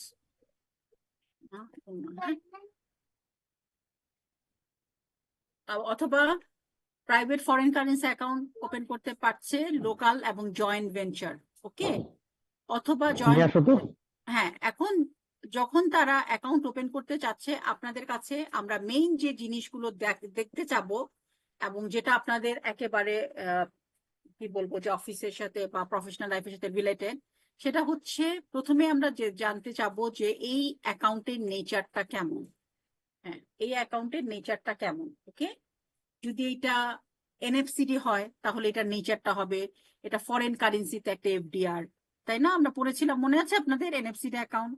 আপনি যদি আরএফসিডি পড়েন, এটা ওয়ান টাইপ অফ সেভিংস। আবার যদি আপনি প্রাইভেট ফরেন কারেন্সি অ্যাকাউন্ট পড়েন, এটা one type of current account, okay. এর নেচার অফ অ্যাকাউন্টটা কেমন। নাম্বার 2, ধরেন ছক করে দিলাম, হু আর এলিজিবল পারসন। এই অ্যাকাউন্টটা কে কে ওপেন করতে পারবে? যেমন আরএফসিডির ক্ষেত্রে কে ওপেন করতে পারবে? একজন রেসিডেন্ট দেশের বাইরে গিয়েছে এবং সে ট্রাভেল পারপাজে গিয়েছে এবং আসার সময় সে কিছু টাকা নিয়ে আসছে এবং ডলার নিয়ে আসছে, এবং সেই ডলারটা অবশ্যই কোনো প্রসিড থেকে আনে নাই, এক্সপোর্ট প্রসিড থেকে আনে নাই, অথবা কোনো ব্রোকারেজ কমিশন না, অথবা কোনো ট্রেড চার্জ না, সে গিয়েছিল আবার কিছু টাকা সে নিয়ে আসছে। তো সেক্ষেত্রে সে অ্যাকাউন্টটা কোথায় জমা রাখতে পারবে? কোথায় জমা রাখতে পারবে? আরএফসিডি অ্যাকাউন্টে। তাহলে সে হলো এলিজিবল পারসন। এখানে বলা হয়েছে কোন কারেন্সিতে জমা রাখতে পারবে, বলতে পারবেন? কোন কারেন্সিতে সে জমা রাখতে পারবে? কয়টা কারেন্সিতে জমা রাখতে পারবে? 9টা কারেন্সি ম্যাডাম, 9টা টোটাল 9টা। আচ্ছা, একটু কাইন্ডলি অনেকে আছেন যে একটু ক্যামেরা অন করা অফ করতে পারেন ক্যামেরাটা। 9টা কারেন্সিতে কি করতে পারবে তারা? কি করতে পারবে বলেন? ডিপোজিট করতে পারবে, অ্যাকাউন্ট ওপেন করতে পারবে। অ্যাকাউন্ট ওপেন করে হ্যাঁ, ওপেন করতে পারবে। তারপরে আমরা বলতে পারি এই অ্যাকাউন্ট থেকে কোন কোন ট্রানজেকশন ডেবিট হবে এবং কোন কোন কারণে এই অ্যাকাউন্ট ক্রেডিটেড হবে। বোঝাতে পেরেছি? এখন যদি বলি আরএফসিডির ক্ষেত্রে বলেন তো ক্রেডিট হবে কি? সে যদি আবার ট্রাভেল করতে বাইরে যায়, আবার সে যদি দেশে যদি ফেরত আসে, আবার তার কাছে যদি কিছু টাকা থাকে, তাহলে সেটা ক্রেডিটেড হবে। সে যদি এখানে কোনো ইন্টারেস্ট পায়, সেই ইন্টারেস্টের অ্যামাউন্ট সেখানে ক্রেডিটেড হবে। আর ডেবিট হবে কি? সে আবার যদি বাইরে যায়, তাহলে সেই টাকাটা আবার পুরোটুকু সে কি করতে পারবে বলেন? ডেবিট হবে ফরেন ট্রাভেল, ক্যাশ করতে পারবে, অথবা আবার ট্রাভেল করার জন্য নিয়ে আবার যেতে ট্রাভেল পারবে। করলে সে এনক্যাশ করতে পারবে, অথবা ট্রাভেল করলে সে আবার বাইরে নিয়ে যেতে পারবে। এখানে অথবা তার ফ্যামিলির ম্যাডাম এখানে তো এডুকেশন ট্রিটমেন্ট এগুলো এডুকেশন পারপাসে দিতে পারবে, তার হ্যাঁ নিয়ে যেতে পারবে, যে কোনো পারপাসে নিয়ে যেতে পারবে। আর এখানে ইন্টারেস্ট রেটটা কি হবে বলেন তো? ইন্টারেস্ট রেটটা based হ্যাঁ on their Customer banker relation. customer relationship. জি আচ্ছা madam, Interest or profit rate based on their banker customer relationship. Banker customer relationship. আচ্ছা আচ্ছা ম্যাডাম, সেক্ষেত্রে ইন্টারেস্ট রেটে নতুন কিন্তু একটা এনএফসির ক্ষেত্রে, হ্যাঁ বলেন প্লিজ। নিজের এফসি অ্যাকাউন্টে যদি ডলার থাকে তাহলেও হুম। কি ওই যে যে ট্রাভেল কোঠা তার বাইরে নেওয়া যাবে? নেওয়া যাবে, নেওয়া যাবে, ওটা নেওয়া তোর যাবে। টাকা, নেওয়া যাবে, হ্যাঁ হ্যাঁ, ঠিক আছে। নেওয়া যাবে। আচ্ছা তাহলে আপনারা প্রত্যেকটা অ্যাকাউন্ট এভাবে ছক করে আপনারা পড়বেন, আমরা এবং ছক করে দিয়েছি, ছক করে এভাবে দেওয়া হয়েছে কিন্তু। এবং এক্ষেত্রে আপনারা যেটা পড়বেন, প্রথমেই আপনাদের একটু বলে দেই, প্রথমেই হচ্ছে ফরেন কারেন্সি অ্যাকাউন্ট কারা কারা ওপেন করতে পারবে, প্রাইভেট ফরেন কারেন্সি অ্যাকাউন্ট কারা ওপেন করতে পারবে বলেন? Bangladeshi national deciding Bangladeshi abroad, nationals residing foreign abroad. national deciding abroad or Bangladesh, foreign firm registered abroad, opening abroad in Bangladesh or abroad, foreign mission and their expatriate employees. কি amount এখান থেকে transaction, credit transaction কি হবে বলতে পারবেন? যদি কোনো inward remittance আসে, তাই না, ফরেন কারেন্সিতে। আর ম্যাডাম ডেবিট হবে এখানে কি পারপাসে? একটা কোশ্চেন ডেবিট হবে এই যে বলা আছে, দেখেন লোকাল ডিসবার্সমেন্ট হতে পারে, সেটা টাকাতে কনভার্ট করে সে পেমেন্ট করতে পারে, তারপর লোকাল বিল কন্ট্রাক্টরদের পেমেন্ট করতে পারে, এই জিনিসগুলো, এই যে ডেবিট আইটেম গুলো কিন্তু এখানে অলরেডি বলে দেওয়া হয়েছে। আচ্ছা ম্যাডাম এটার একটা কোশ্চেন নেচারটা ছিল, কি? হ্যাঁ বলেন প্লিজ। এটা ফরেন ন্যাশনাল যারা রেজিডিং অ্যাব্রোড তারা মানে এফসি অ্যাকাউন্ট খুলবে কি করেন, এই প্রভিশনটা কেন রাখা হয়েছে? না, এফসি অ্যাকাউন্ট তারা খুলবে কারণ ফরেন ডিরেক্ট ইনভেস্টমেন্টটাকে এনকারেজ করার জন্য। তারা অনেক দেশের foreign বাইরে nation- থেকে বাংলাদেশে এফসি অ্যাকাউন্ট খুলবে? অনেক সময় তাদের অফিস হতে থাকে পারে, না, কারণ branch অফিস ইন্টারেস্ট থাকে। বেশি পেতে পারে। না, মানে অনেক interest সময় তো সে বেশি। মানে রেগুলার বেসিসে যদি ট্রাভেল করে বা এই দেশে মাল্টি ন্যাশনাল কোম্পানিতে চাকরি করে, সে তো আর রেসিডেন্ট হয়ে আছে যাবে না না। বিভিন্ন ফরেন ইনভেস্টমেন্ট বা জয়েন্ট ভেঞ্চার হতে পারে না, ঠিক আছে, তার জন্য তাদের ওপেন রাখা হয়েছে। ম্যাডাম এখানে ইন্টারেস্ট ম্যাডাম একটা অ্যাকাউন্ট বলেন। ম্যাডাম একটা অ্যাকাউন্ট গুলো অ্যাকাউন্ট একটু বুঝি নাই, এনআরটিএ অ্যাকাউন্টটা একটু ক্লিয়ার করবেন। এনআরটিএ নন নিটা রেসিডেন্ট টাকা নিটা একটু অ্যাকাউন্ট, বুঝছি। জি জি, এটা তোফায়েল স্যারও সেদিন বলছিল ম্যাডাম, কিন্তু আমরা ক্লিয়ার হতে পারিনি। কোনটা, কোন অ্যাকাউন্টটা? ওই যে এনআরটিএ, নন রেসিডেন্স টাকা অ্যাকাউন্ট। নন রেসিডেন্ট টাকা অ্যাকাউন্ট, এটাকে বলে নিটা অ্যাকাউন্ট। জি। এটা ফরেনাররা হচ্ছে তারা যখন সিকিউরিটিজ বন্ড টন কিনে না না অথবা শুনেন, share একটা কিনে, আছে নিটা এটা অ্যাকাউন্ট, তো নিটা হ্যাঁ, হবে, এটা নিটা, নন কিন্তু রেসিডেন্ট তোফায়েল স্যার একটা ইনভেস্টার্স আরেকটা টাকা অ্যাকাউন্ট বলছিল অ্যাকাউন্ট, এনআরটি। জি, সেটা হচ্ছে এটাই নন তোফায়েল স্যার। রেসিডেন্ট। শুনেন, জি নন রেসিডেন্ট ইনভেস্টার্স টাকা অ্যাকাউন্ট হচ্ছে এমন একটা, নিটারটাকে বলে নিই, হ্যাঁ, নিটা হচ্ছে এমন একটা অ্যাকাউন্ট যেখানে ধরেন ফরেনাররা যারা আছে তারা আমাদের, যে আমরা বলি না যে ক্যাপিটাল অ্যাকাউন্ট আছে, ফরেন ফিনান্সিয়াল অ্যাকাউন্ট আছে, তার মধ্যে একটা আছে পোর্টফোলিও ইনভেস্টমেন্ট। এখন আমাদের শেয়ারে তারা যদি ইনভেস্ট করতে চায় তাহলে তাদের তো ডলারে কিনতে পারবে না, তারা কিসে কিনবে? টাকায় কিনবে। তাহলে সেই পরিমাণ ফরেন কারেন্সি তারা সেন্ড করলো এবং সেটাকে টাকায় কনভার্ট করে কি করা হয়, সেই শেয়ার গুলা তারা পারচেস করে। তারপর শেয়ার পারচেসের পর তারা যে ডিভিডেন্ড পায় সেটাকে আবার ডলারে কনভার্ট করে তারা কি করতে পারবে, সেটাকে বাইরে পাঠিয়ে দিতে পারবে। তার জন্য নিটাকে বলা হচ্ছে কনভার্টেবল টাকা অ্যাকাউন্ট। আর নন কনভার্টেবল টাকা অ্যাকাউন্ট কোনগুলো? যেমন আমাদের দেশে অনেক ফরেন কি বলবো বিভিন্ন এম্বাসি আছে এবং তাদের কিছু কিছু এক্সপেন্সের জন্য তারা কি করে, তারা লোকাল কারেন্সিতে ডলার বা ইউরোকে তারা ট্রান্সফার করে এবং দেখা গেল যে ওই যে টাকায় তারা কনভার্ট করেছে সেটাকে কিন্তু আবার ডলারে কনভার্ট করে তারা যদি দেশের বাইরে পাঠাতে চায় তাহলে বাংলাদেশ ব্যাংকের পারমিশন লাগবে। যেহেতু বাংলাদেশ ব্যাংকের পারমিশন লাগছে তার জন্য সেটাকে বলা হচ্ছে নন কনভার্টেবল টাকা অ্যাকাউন্ট। বুঝতে পেরেছি? এনআরটি এটা পরে বলছি। প্রথমে মনে রাখবেন নিটা অ্যাকাউন্টটা হচ্ছে কনভার্টেবল টাকা অ্যাকাউন্ট। কেন কনভার্টেবল টাকা অ্যাকাউন্ট? কারণ হচ্ছে সে যে শেয়ার কিনছে তার এগেনস্টে সে যে প্রফিট পাচ্ছে, ডিভিডেন্ড পাচ্ছে, প্রফিট ইন্টারেস্ট পাচ্ছে, এটাকে সে আবার ডলারে ট্রান্সফার করে সে বাইরে পাঠাতে পারবে এবং সেটা পাঠানোর জন্য, কনভার্ট করার জন্য বাংলাদেশ ব্যাংকের প্রায়র পারমিশন লাগবে না। কিন্তু আমাদের যে বাইরে, আমাদের দেশে যে বাইরের এম্বাসি গুলো আছে তারা বিভিন্ন অপারেটিং এক্সপেন্সের জন্য ডলারটাকে তারা ধরেন টাকায় তারা কনভার্ট করলো, কারণ তাদের তো কিছু লোকাল এক্সপেন্সও আছে। এরপর তাদের যদি মনে হয় যে না এইটার জন্য আর আমার এক্সপেন্স লাগবে না, আমি আবার সেটাকে ডলারে কনভার্ট করে দেশের বাইরে পাঠিয়ে দিতে চাই, সেক্ষেত্রে আপনাকে বাংলাদেশ ব্যাংকের পারমিশন লাগবে। এই যেখানে বলা হচ্ছে যে remaining amount can be converted into foreign currency without prior approval of Bangladesh bank. মানে কনভার্টেবল ক্ষেত্রে টাকা অ্যাকাউন্টের ক্ষেত্রে বাংলাদেশ ব্যাংকের পারমিশন লাগবে না, যেটা হলো নিটা। আর নন কনভার্টেবল টাকা অ্যাকাউন্টের ক্ষেত্রে আপনি যদি টাকাকে আবার ডলারে কনভার্ট করে বাইরে পাঠাতে চান তাহলে আপনার কি লাগবে? বাংলাদেশ ব্যাংকের প্রায়র অ্যাপ্রুভাল লাগবে। আরেকটা কি বলেছেন? নন রেসিডেন্ট টাকা অ্যাকাউন্ট, তাই না? টাকা অ্যাকাউন্ট, জি ম্যাডাম, এনআরটিএ। এনআরটিএ, দাঁড়ান বলছি, একটু wait করেন। নন রেসিডেন্ট টাকা অ্যাকাউন্ট। আচ্ছা আচ্ছা, এটা বলতে থাকি, তার আগে যেটা বলে থাকি আপনাদের যে ঠিক তেমনি আপনারা যখন এনএফসিটা পড়বেন তখন আপনারা কিভাবে পড়বেন? এনএফসিটা বলতে পারবেন আমাকে? এনএফসিটা আপনারা কিভাবে পড়বেন? এনএফসি তো একটা টার্ম এনএফসির ডিপোজিট ক্ষেত্রেও ম্যাডাম, তাহলে বলবেন যে, এফডিআর এর মতো। শুনেন, এনএফসির ক্ষেত্রেও বলবেন এটা নেচারটা কেমন বলেন। Term deposit, term. এটা ফরেন কারেন্সিতে এফডিআর, ফরেন কারেন্সিতে FDR, ওয়ান জি type of FDR. Okay, FDR। এখানে কোন কোন ট্রানজাকশন ডেবিটেড হবে? নিচে অ্যাকাউন্টের নেচারটা কি? কোনটা? নিচে অ্যাকাউন্টের নেচার, এটা কি কনভার্টেবল, ধরনের নেচার? কনভার্টেবল, এফডিআর না সেভিংস? হ্যাঁ কনভার্টেবল, নেচার, নেচার হচ্ছে কনভার্টেবল। কনভার্টেবল। কারণ আপনি যখন না না, সেভিংস না কারেন্ট ম্যাডাম, এটা যখন আপনি প্রফিট পাচ্ছেন, এই প্রফিটটা টাকায় পাচ্ছেন, এটাকে আপনি ডলারে কনভার্ট করে আবার বাইরে সেন্ড করতে পারছেন। তার জন্য বাংলাদেশ ব্যাংকের প্রায়র পারমিশন লাগবে না, তার জন্য এটাকে বলা হচ্ছে কনভার্টেবল টাকা account. So NITA is one type of convertible টাকা অ্যাকাউন্ট। ওকে, আচ্ছা এনআরটি এটা বলতেছি, দাঁড়ান কিছু আগে ছিল। আচ্ছা এনএফসির ক্ষেত্রে কি বলা আছে, এটার নেচারটা কেমন? এনএফসিডি এটা তো টার্ম deposit। ডিপোজিট, হ্যাঁ, এফসিতে এফডিআর এর মতো। পরে বলছি এনআরটি একটা। আচ্ছা এরপরে দেখেন, আমরা যদি বলি যে নন রেসিডেন্ট বাংলাদেশি কি এফসি অ্যাকাউন্ট ওপেন করতে পারবে?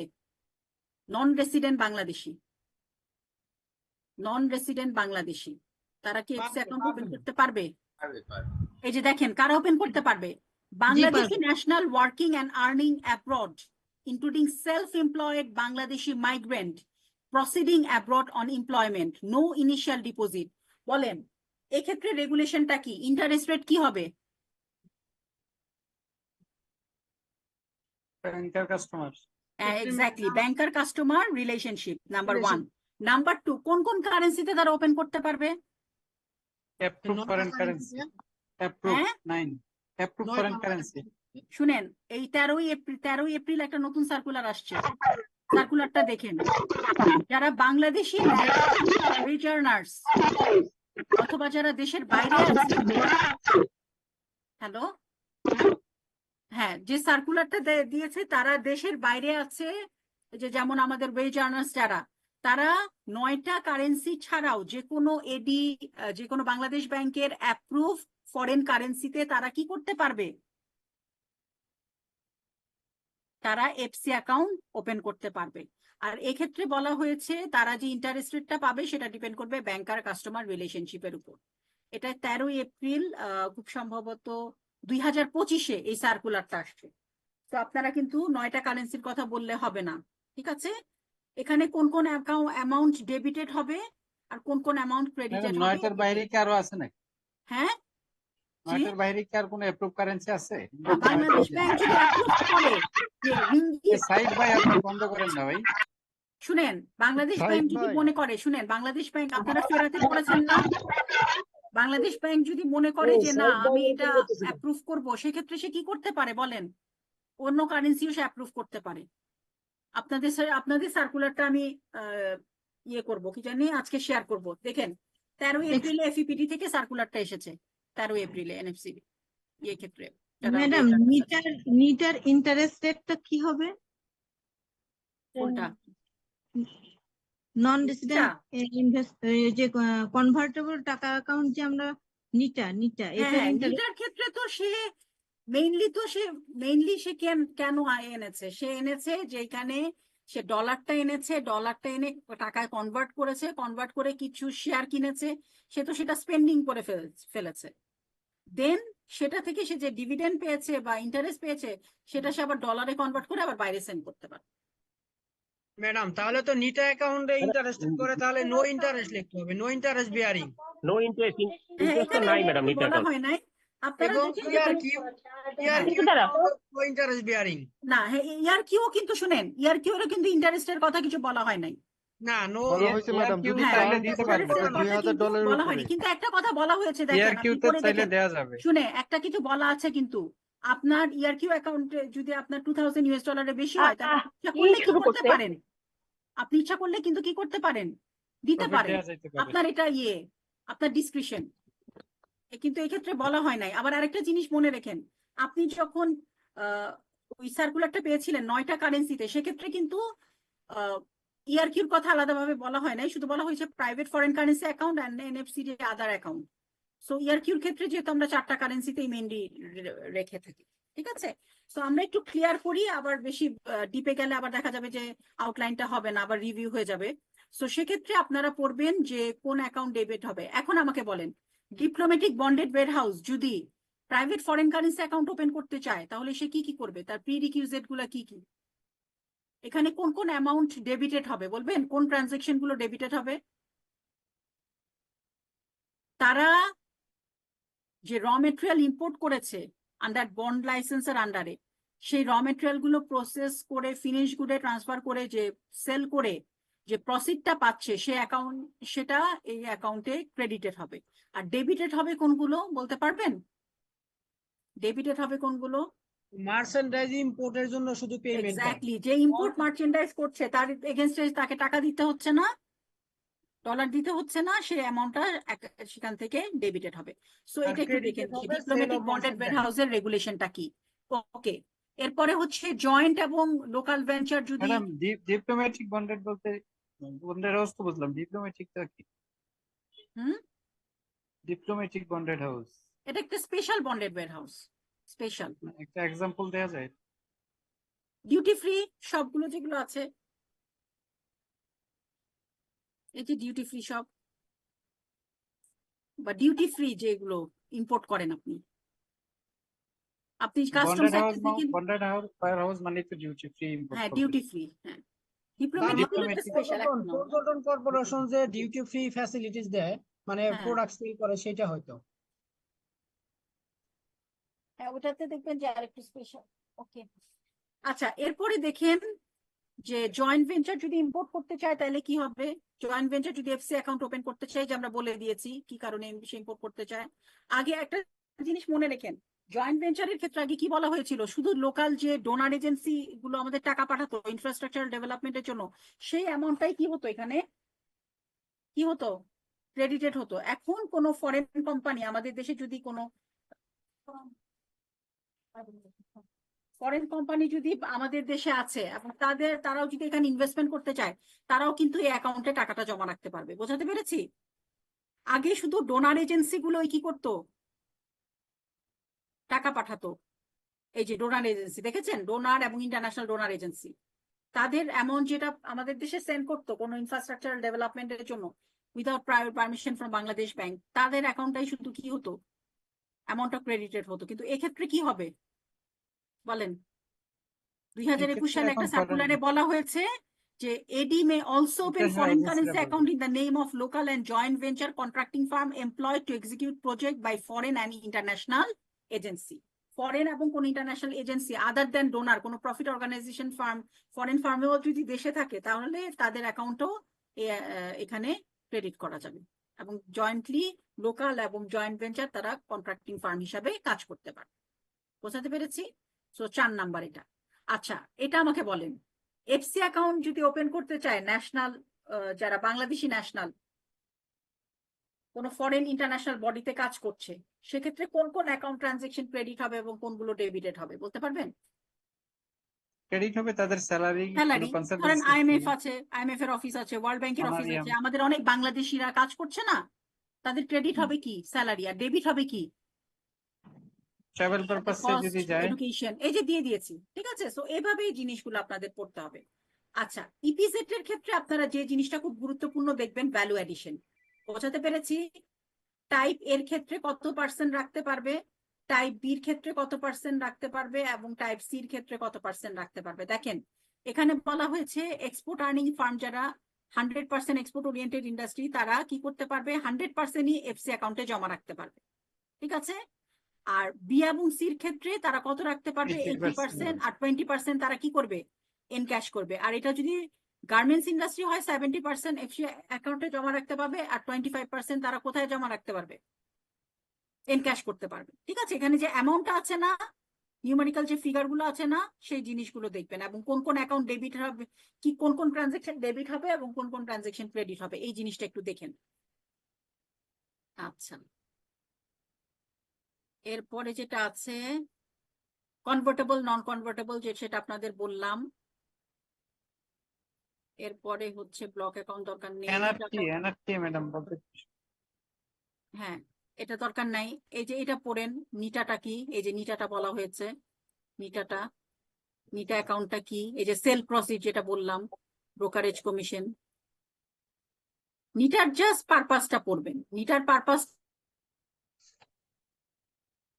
হচ্ছে সে কি করবে, ডলারটাকে টাকায় কনভার্ট করে সে কি করবে বলেন, শেয়ার পারচেস করবে। এবং সে কি করবে, এই যে দেখেন, sale proceed of share security purchase through NITA may also be credited to the NITA. Before credited the sale proceed of stock share held by non-resident NITA, AD shall ensure that tax payable. Okay, tax pay করা হয়েছে কিনা। এবং নিটার ক্ষেত্রে একটা জিনিস মনে রাখবেন, এই নিটা থেকে কোনো ধরনের no loan facilities shall be allowed by the AD to the non-resident investors টাকা অ্যাকাউন্ট। এই অ্যাকাউন্ট থেকে কোনো ধরনের লোন ফ্যাসিলিটিস দেওয়া যাবে না। ওকে, আচ্ছা, তাহলে এটা হচ্ছে আপনাদের, এটা কোন চ্যাপ্টার ম্যাডাম? এটা হচ্ছে চ্যাপ্টার এই নিটা? 14।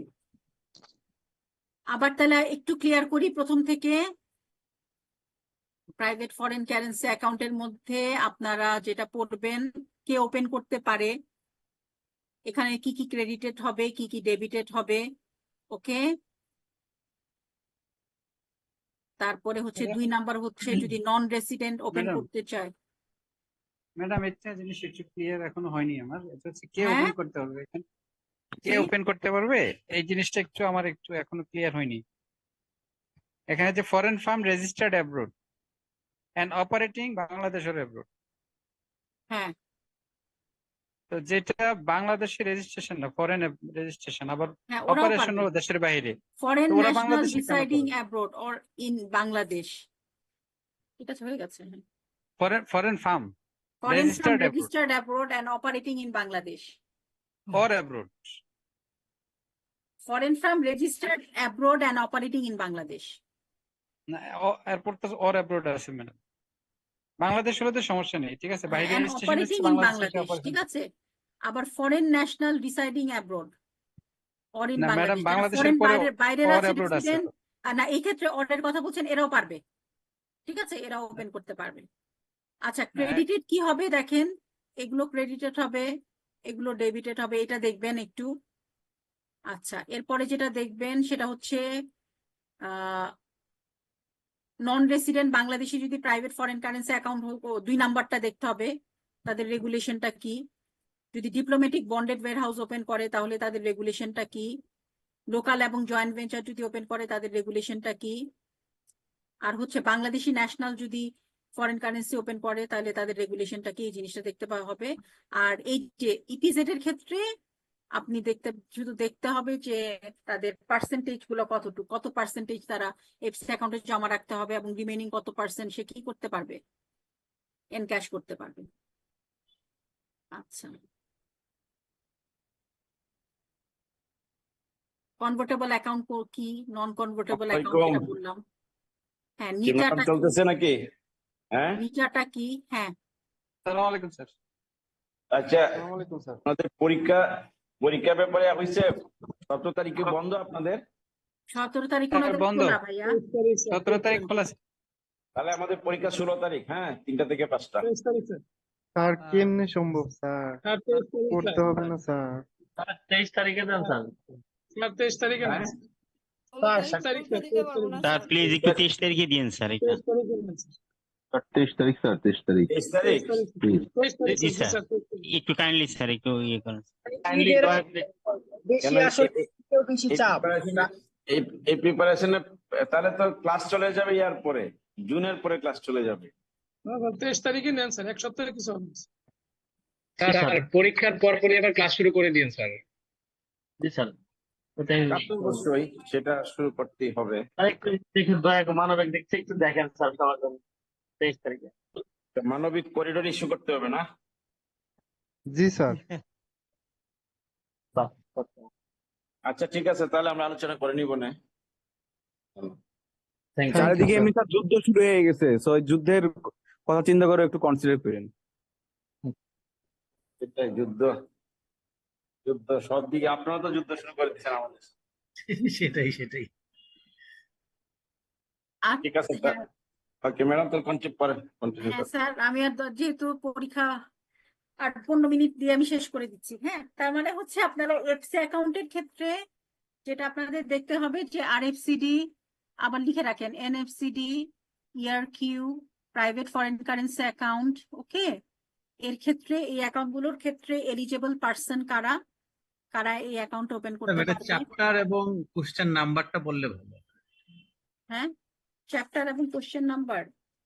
আচ্ছা বলছি, চ্যাপ্টার 14 13 13 ম্যাম চ্যাপ্টার 13 আর 14 নোটটা কিন্তু আমরা পাইনি। 13-14 পান নাই? না হ্যাঁ, না, দেয়া হয়েছে। দেয়া আছে। দেওয়া হয়েছে। তো আবার একটু দেওয়া কাইন্ডলি একটু হয়েছে দিয়েন তো? ম্যাডাম, আবার একটু আচ্ছা, দিয়েন আবার সেভ ম্যাডাম। করবো না, একটু লিখে রাখেন। আমি তাও আবার বলে দিচ্ছি যে 13 বা 14-তে দুটা জিনিস আপনারা দেখবেন। সবগুলো অ্যাকাউন্টের এলিজেবল পার্সন কারা কারা ওপেন করতে পারবে। আরএফসিডি কারা ওপেন করতে পারবে বলেন? ওই যে যেটা বললাম, দেশের বাইরে গেছে, বাইরে ফেরত এসেছে, দেশ থেকে ফেরত আসার পর, বাইরে থেকে ফেরত আসার পর তার কাছে যদি টাকা থাকে তাহলে সে জমা রাখতে পারবে, তাই না? এবং সেটা যদি $10,000 বেশি হয় তাহলে 1 মাসের মধ্যে তাকে এনক্যাশ করতে হবে অথবা আরএফসিডি অ্যাকাউন্ট জমা রাখতে হবে। এটা অ্যাকাউন্ট থেকে কি ধরনের ট্রানজেকশন ক্রেডিটেড হবে, কি ধরনের ট্রানজেকশন ডেবিটেড হবে, 2, 3। 4 নাম্বার হলো এটার অ্যাপ্রুভ কারেন্সি কি। 3 নাম্বার হলো এটার নেচার, এই অ্যাকাউন্টের নেচারটা কেমন। আরএফসিডি ওয়ান টাইপ অফ কি, savings account or current account বলেন? Savings account. Savings savings account. Account, savings account. NFCD অ্যাকাউন্টটা কে ওপেন করতে পারবে? কে পারবে? Non resident foreign non currency, resident in non Bangladesh. Resident যারা আছে, তাই না? এবং সেক্ষেত্রে এই অ্যাকাউন্টের নেচারটা কেমন? এটা ফরেন কারেন্সিতে ওয়ান টাইপ অফ এফডিআর, তাই না? এটা হচ্ছে one type of term deposit. এবং এক্ষেত্রে কোন কোন অ্যাকাউন্ট ডেবিটেড হবে, কোন কোন অ্যাকাউন্ট ক্রেডিটেড হবে, এই জিনিসটা বারবার বলা হয়েছে। যেহেতু এফডিআর, আপনি যে ইন্টারেস্ট পাচ্ছেন সেটা ক্রেডিটেড হবে, আর ডেবিটেড কি পারপাসে হবে সেটা কিন্তু আমি অলরেডি আপনাদের আগে বলে দিয়েছি। আর এটার ক্ষেত্রে অ্যাপ্রুভ কারেন্সি হচ্ছে 9টা। ওকে, এরপর ইআরকিউ অ্যাকাউন্টটা কি? হোয়াট ইজ ইআরকিউ অ্যাকাউন্ট বলবেন কেউ? ইআরকিউ প্রসিডের একটা পার্সেন্টেজ কোথায় রাখে? একটা এফসি অ্যাকাউন্টে জমা রাখে, তাই না? এবং গুডস এর ভ্যালু অ্যাডিশনের উপর ডিপেন্ড করে সে প্রসিড রাখতে পারে। যেমন আইটির ক্ষেত্রে কতটুকু রাখতে পারবে সে? 35%, ম্যাডাম। 35। নো 60 তো 30%। আইটির জন্য 35, সার্ভিসের জন্য 30, আর যেটা ধরেন ভ্যালু অ্যাডিশন কম, গার্মেন্টস ইন্ডাস্ট্রি, সেটার ক্ষেত্রে 7.5। 7.5। হ্যাঁ, সো সেই ক্ষেত্রে এটা করতে পারবে।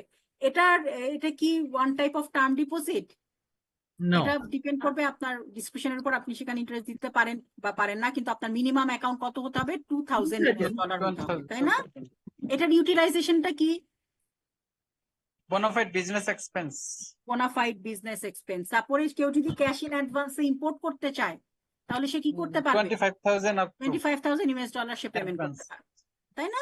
এই যেভাবে ছোটখাটো করে পড়তে হবে। এত তো পুরো চ্যাপ্টার যদি একদম জিএফইটি 20টাই যদি মাথায় রাখেন তাহলে তো হবে না। 5টা ক্রাইটেরিয়া বলে দিলাম। কি বললাম? একটা হলো এলিজিবিলিটি, একটা হচ্ছে nature of the account, 3 number হচ্ছে অ্যাপ্রুভ কারেন্সি, 4 নাম্বার হচ্ছে ক্রেডিট ট্রানজেকশন, 5 নাম্বার হচ্ছে ডেবিট ট্রানজেকশন, আর 6 নাম্বারটা হচ্ছে কি বলেন, আর কি আছে বলেন? Interest rate. Thank you very much. Interest, interest রেটটা কেমন হবে এটা এগুলা এটা বলা হচ্ছে না বেঞ্চমার্ক রেফারেন্স রেট, এখানে তো আপনার ইন্টারেস্টের ব্যাপার না। হ্যাঁ, যদি এটা টার্ম ডিপোজিট হয় তাহলে এনএফসিডি এর ক্ষেত্রে যে ট্রিটমেন্টটা আছে সেই ট্রিটমেন্টটাই আপনি পাবেন। ওকে, আপনাদের একটা সার্কুলার কিন্তু আমি শেয়ার করেছিলাম, মনে আছে?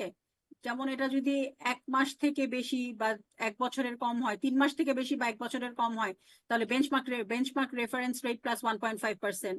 তারপরে হলো 2 থেকে 3 বছর হলে, 1 থেকে 3 বছর হলে বেঞ্চমার্ক রেফারেন্স রেট প্লাস 2.25%। এরকম একটা সার্কুলার ছিল না আপনাদের?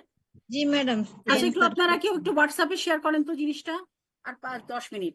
আচ্ছা, এরপরে দেখেন, ম্যাডাম এখানে বেঞ্চমার্ক মানে এটা সোফার সিকিউরড ওভারনাইট ফাইন্যান্সিং রেট। এখন আর লাইবর নেই, আমরা এখন সোফারটা ইউজ করি। ইউএস ট্রেজারির যে রেটটা আছে সেটাকে আমরা সিকিউরড ওভারনাইট ফাইন্যান্সিং রেট হিসেবে ধরি। সাপোজ আপনি 6 মাসের জন্য ডিপোজিট রাখলেন, বা আপনার যে ট্রেজারি বিলের যে রেটটা, সো আজকে তার যে লাস্ট মানে কি বলবো benchmark secured overnight financing rate, তার মানে আজকে তার যে রেটটা সেটাকে আপনি কনসিডার করবেন। ঠিক আছে, এটা হলো ইউএস ট্রেজারির একটা রেট। আগে লাইবর ছিল ইউকের, ওখানে কিছু ফিনান্সিয়াল ক্রাইম হয়েছিল, ম্যানিপুলেশন হয়েছিল, তার জন্য আমরা লাইবর থেকে সরে এসেছি হচ্ছে সোফারে সিকিউরড ওভারনাইট ফাইন্যান্সিং রেট। আচ্ছা, এখন দেখেন চ্যাপ্টার 5 আপনাদের যদি একটু বলি, আপনারা যেভাবে পড়বেন আইপিও ক্ষেত্রে। একটা কোশ্চেন ছিল ম্যাম। হ্যাঁ বলেন। আচ্ছা ম্যাম, চ্যাপ্টার 13 আর 14 এর ক্ষেত্রে মানে কোশ্চেন টাইপটা কেমন হবে? এটা কি ডেসক্রিপটিভ হবে নাকি আদার ফর্মস হবে? আচ্ছা, চ্যাপ্টার 13-14টা খুব ইম্পর্টেন্ট। হ্যাঁ, এখান থেকে আপনাদের কোশ্চেন আনসার থাকবে, একটু বলে রাখি। হ্যাঁ, কোশ্চেন থাকবে, তারপর হচ্ছে আপনাদের এমসিকিউ থাকবে, আপনাদের ফিল ইন দা ব্ল্যাঙ্কস থাকবে, আপনাদের এক কথায় যে যতগুলা ক্রাইটেরিয়া বলেছিলাম, মনে আছে তোফাইল ভাই যে বলেছে যে আপনাদের 13, 14, 7, 8, 15, 16, তারপরে হচ্ছে 1, 2, মানে এগুলো পড়তেই হবে মানে কি, এগুলো থেকে সব ধরনের কোয়েশ্চেন আনসার থাকবে। কোয়েশ্চেন 13, 14 ম্যাম ডেসক্রিপটিভ কিভাবে আসতে পারে? ডেসক্রিপটিভ, হ্যাঁ ডেসক্রিপটিভ কিভাবে আসতে পারে 13, 14 এ? ডেসক্রিপটিভ কিভাবে আসতে পারে? সাপোজ ধরেন আপনাদের যদি বলে দেই যে প্লিজ, সাপোজ ধরেন আপনাদের ডেসক্রিপটিভ মানে একটা ছক দিয়ে দিলাম, আরএফসিডি, এনএফসিডি, ইআরকিউ এবং প্রাইভেট ফরেন কারেন্সি অ্যাকাউন্ট দিয়ে দিলাম। হ্যাঁ, ওই ধরেন একটা ছক দিয়ে দিলাম এবং ছকের পাশে লিখে দিলাম এলিজেবল পারসন, তার পাশে লিখে দিলাম ইন্টারেস্ট রেট, তার পাশে লিখে দিলাম ক্রেডিট ট্রানজেকশন, তার পাশে লিখে দিলাম ডেবিট ট্রানজেকশন। তাহলে তো এটা বিশাল একটা কোয়েশ্চেন হয়ে গেল। এখান থেকে আপনাদের ফিল ইন দা ব্ল্যাঙ্কস আসতে পারে। যদি সে দেশের বাইরে দেশের ট্রাভেল পারপাসে দেশের বাইরে যায় এবং আসার সময় তার যদি 10,000-এর বেশি থাকে, তাহলে সে কি করবে? তাহলে আপনি এক লাইনে লিখে দিবেন 1 মাসের মধ্যে তাকে এনক্যাশ করতে হবে অথবা তাকে আরএফসির অ্যাকাউন্টে জমা রাখতে হবে with declaring in the FMG form. বোঝাতে পেরেছি? আপনার এখান থেকে এমসিকিউ আসতে পারে। আপনি ক্যাশ ইন অ্যাডভান্স যদি ইআরকিউ অ্যাকাউন্ট থেকে করতে চান, কত করতে পারবেন? $20,000, $25,000, $30,000, 35,000, $25,000। ট্রু ফলস আসতে পারে যে নিটা থেকে আপনি লোন ফ্যাসিলিটিস দিতে পারবেন, বা নিটা এক ধরনের নন কনভার্টেবল টাকা account. It is true or false? বলেন। ফলস। বোঝাতে পেরেছি? সো যেই চ্যাপ্টার গুলো খুব হাইলাইট করা হচ্ছে, যেমন 1, 2 বললাম, তারপরে হচ্ছে 13, 14, তারপরে হচ্ছে 15, 16, তারপর 7, 8, এগুলো থেকে আপনাদের সব ধরনের কোয়েশ্চেন আনসার থাকবে। কোয়েশ্চেন, এমসিকিউ, ট্রু ফলস, এক কথায় প্রকাশ, সবকিছু এক কথায় প্রকাশ না এক কথায় আনসার। আচ্ছা, এখন নাম্বারের বন্টনটা কিরকম হবে? মানে আমাদের শর্ট কোশ্চেনে কই রকম থাকবে নাম্বার? শর্ট কোয়েশ্চেন না, আপনাদের যে কোয়েশ্চেনটা থাকবে 5 নাম্বারের, এর মধ্যে ধরেন ভাগ থাকতে পারে 2.5, 2.5 একটা কোয়েশ্চেন, বাট 5-এর মধ্যেই 3, 2, 1 করে থাকতে পারে, অথবা 5 পুরোটাই একটা থাকতে পারে। বোঝাতে পারছি? মানে 5-এর মোট কত? 10টা কোশ্চেন থাকবে? 5 into 10, হ্যাঁ 10টা কোয়েশ্চেন থাকবে, 5 মার্কস থাকবে, এবং 10টা কোয়েশ্চেনের মধ্যে একটা থাকবে কোয়েশ্চেন, তার মধ্যে সাবসেকশন থাকতে পারে। যেমন 5টা আপনার ভাগ থাকতে পারে 2.5 2.5 বোঝাতে পেরেছি? এগুলো 50 আর হলো তারপরে হচ্ছে আপনার এমসিকিউ 15, ট্রু ফলস 5, তারপরে হচ্ছে ফিল ইন দা ব্ল্যাঙ্কস 5, আর এক কথায় অ্যান্সার সেটা হচ্ছে 5, টোটাল আর 80।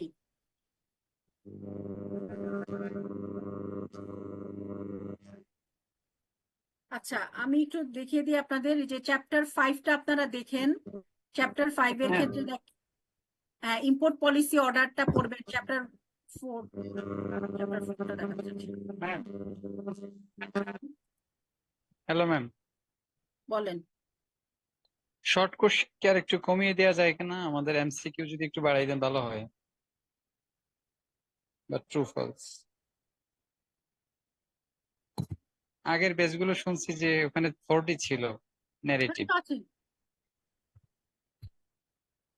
আচ্ছা না শোনেন, ট্রু ফলসে কিন্তু রিস্ক বেশি থাকে বুঝছেন। সমস্যা আছে, কিন্তু আমাদের আচ্ছা টাইমের এখন একটা বিষয় থাকে তো। আমরা জানি দিব হ্যাঁ। ফাইনালটা। আপাতত শুনেন, আপাতত এটা পরে আমরা জানাচ্ছি, ওকে? কিন্তু এটা আপনারা মাথায় রেখেন। আচ্ছা ইম্পোর্ট পলিসি অর্ডারের ক্ষেত্রে দেখেন, আচ্ছা দেখেন আপনাদের কিন্তু ফিল ইন দা ব্ল্যাঙ্কস আছে, আপনাদের কি বলবো এক কথায় আছে, এগুলোও কিন্তু ওয়ান টাইপ অফ শর্ট কোশ্চেনই। হুম হুম। বুঝতে পেরেছি? আচ্ছা চ্যাপ্টার 4টা খুবই ইম্পর্টেন্ট, কোনো কিছু বাদ দেওয়া যাবে না। চ্যাপ্টার 4টা পড়তে হবে। যেমন আপনাদের যদি বলি what is the general provision for industrial sector for importation, তাহলে সে কি করবে বলতে পারবেন? তার যে অ্যানুয়াল এন্টাইটেলমেন্ট আছে থ্রি তার টাইমস 3 টাইমস, এই তো পারেন তো। এবং সেক্ষেত্রে যেটা আছে যে তার যদি লিকুইডেশন এসে চলে যায় তাহলে তাকে অবশ্যই 120 দিনের মধ্যে তাকে 120 সেটা হ্যান্ড ওভার করতে হবে, ওকে? ম্যাডাম এটা কি আইপিও চ্যাপ্টার 4? আইপিও চ্যাপ্টার 4টা দেখেন। হ্যাঁ আইপিও ম্যাডাম চ্যাপ্টার শীট কি ওপেন করছেন? কোনো শীট আছে ম্যাডাম? দেখা যাচ্ছে? না না দেখা যাচ্ছে না না। ম্যাডাম, দেখা যাচ্ছে না। আর আচ্ছা, শব্দ হচ্ছে কেমন জানি। হ্যাঁ কোথা থেকে জানি শব্দ হচ্ছে। হ্যাঁ আচ্ছা এই যে আইপিও চ্যাপ্টার 4 দেখেন, এটা দেখতে হবে। জেনারেল প্রভিশন দেখা যাচ্ছে? এখন দেখতে পাচ্ছেন? জি ম্যাডাম। দেখতে পাচ্ছি। ম্যাডাম এই স্লাইড গুলো একটু দিয়েন কষ্ট করে, আমি মিস হ্যাঁ, হয়ে গেছে কোনো। কতবার দিয়েছি আপনাদের। আচ্ছা আবার দিব না, অসুবিধা নেই, ম্যাডাম আমি ফরওয়ার্ড করে চ্যাপ্টার 4 আপনার এই শীট থেকে পড়লেই হবে না বই থেকে পড়তে হবে ডিটেলস? আচ্ছা এইটাকে আপনারা পড়বেন হচ্ছে রিটেনের জন্য, ওকে? কিন্তু এমসিকিউ এর জন্য যে কোয়ান্টিটেটিভ ফিগার আছে কোনো কিছু বাদ দেওয়া যাবে না চ্যাপ্টার 4টা, আমি বলে দিচ্ছি। হ্যাঁ মানে রিটেনের জন্য আপনার এই শীটটা পড়লে না?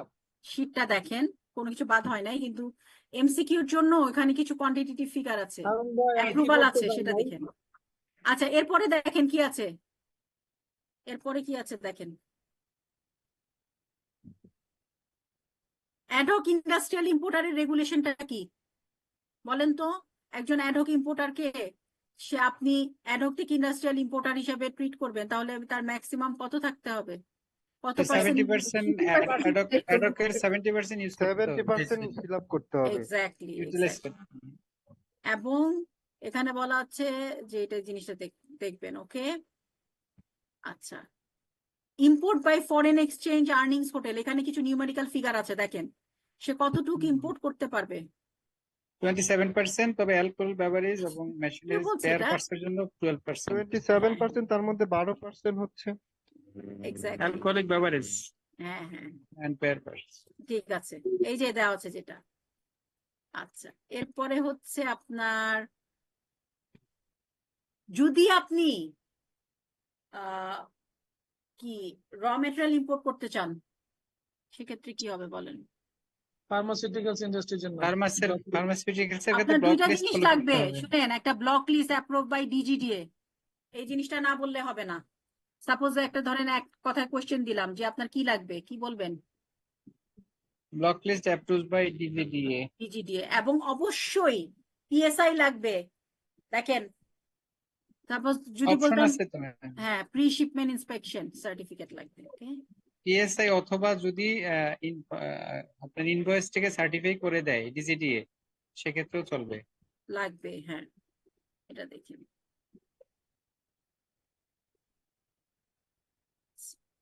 এই যে এই জিনিসটা দেখবেন যে import of the cloth staple pin এগুলো ইম্পোর্ট করা যাবে না। এই যে এটা ভ্যালু এডিশন দেখতে হবে, ওকে? ভ্যালু এডিশন কোনটার ক্ষেত্রে 20 ভাগ, কোনটার থেকে 10 ভাগ, হ্যাঁ 10%, কোনটার ক্ষেত্রে 15%, ভ্যালু এডিশন দেখতে হবে। কোন কোন ক্ষেত্রে এলসি ছাড়া ইম্পোর্ট করতে পারবেন না, ওপেনিং অফ এলসি, ও কোন কোন ক্ষেত্রে এলসি লাগবে না, দেখেছেন? এলসি ছাড়া আপনি ইম্পোর্ট করতে পারবেন।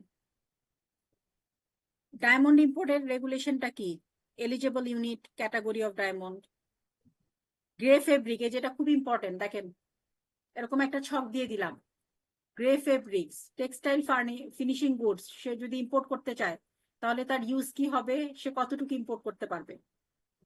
ওকে, চ্যাপ্টার 4 কিন্তু ইম্পর্টেন্ট। ওকে, বলেন তো, গ্রে ফেব্রিক্স যদি export oriented readymade garments industry unit import করতে চায় আন্ডার বন্ডেড ওয়্যারহাউস, তাহলে এতগুলো দেয় না, অল্প দিতে হয়, বারে বারে 2-3 বার দাও, তাহলে এটা উপকার আচ্ছা হবে। বলেন না কে ইম্পোর্ট করতে পারবে? এতগুলো তো দাও, কতগুলো শক্তি দেয়, এতগুলো দেওয়ার দরকার ঠিক আছে, তোমার অ্যাজ একটু অ্যাপ্রুভড বাই মিনিস্ট্রি অফ, ভাই এই যে এটা খুব ইম্পর্টেন্ট। দেখেন সেকেন্ড হ্যান্ড মেশিনারি যদি ইম্পোর্ট করতে চায় তাহলে কতটুকু লাগবে? আস্তে আস্তে আস্তে, সেকেন্ড হ্যান্ড মেশিনারি ইম্পোর্ট করতে যদি চায় তাহলে কি করতে হবে? এটা ইকোনমিক লাইফ মিনিমাম 10 ইয়ার্স থাকতে হবে, এরকম পিএসআই ইয়ে লাগবে, সার্ভে করতে। ঠিক আছে, কোকোনাট অয়েল দেখেছেন, জি, তারপরে ফুল ক্রিম, তারপরে ওয়েস্ট স্ক্র্যাপ। চ্যাপ্টার 4-এ আমি যে স্লাইডটা দিয়েছি, হ্যাঁ এডিবল অয়েল দেখেছেন? এই যে চ্যাপ্টার 4, এটা আপনারা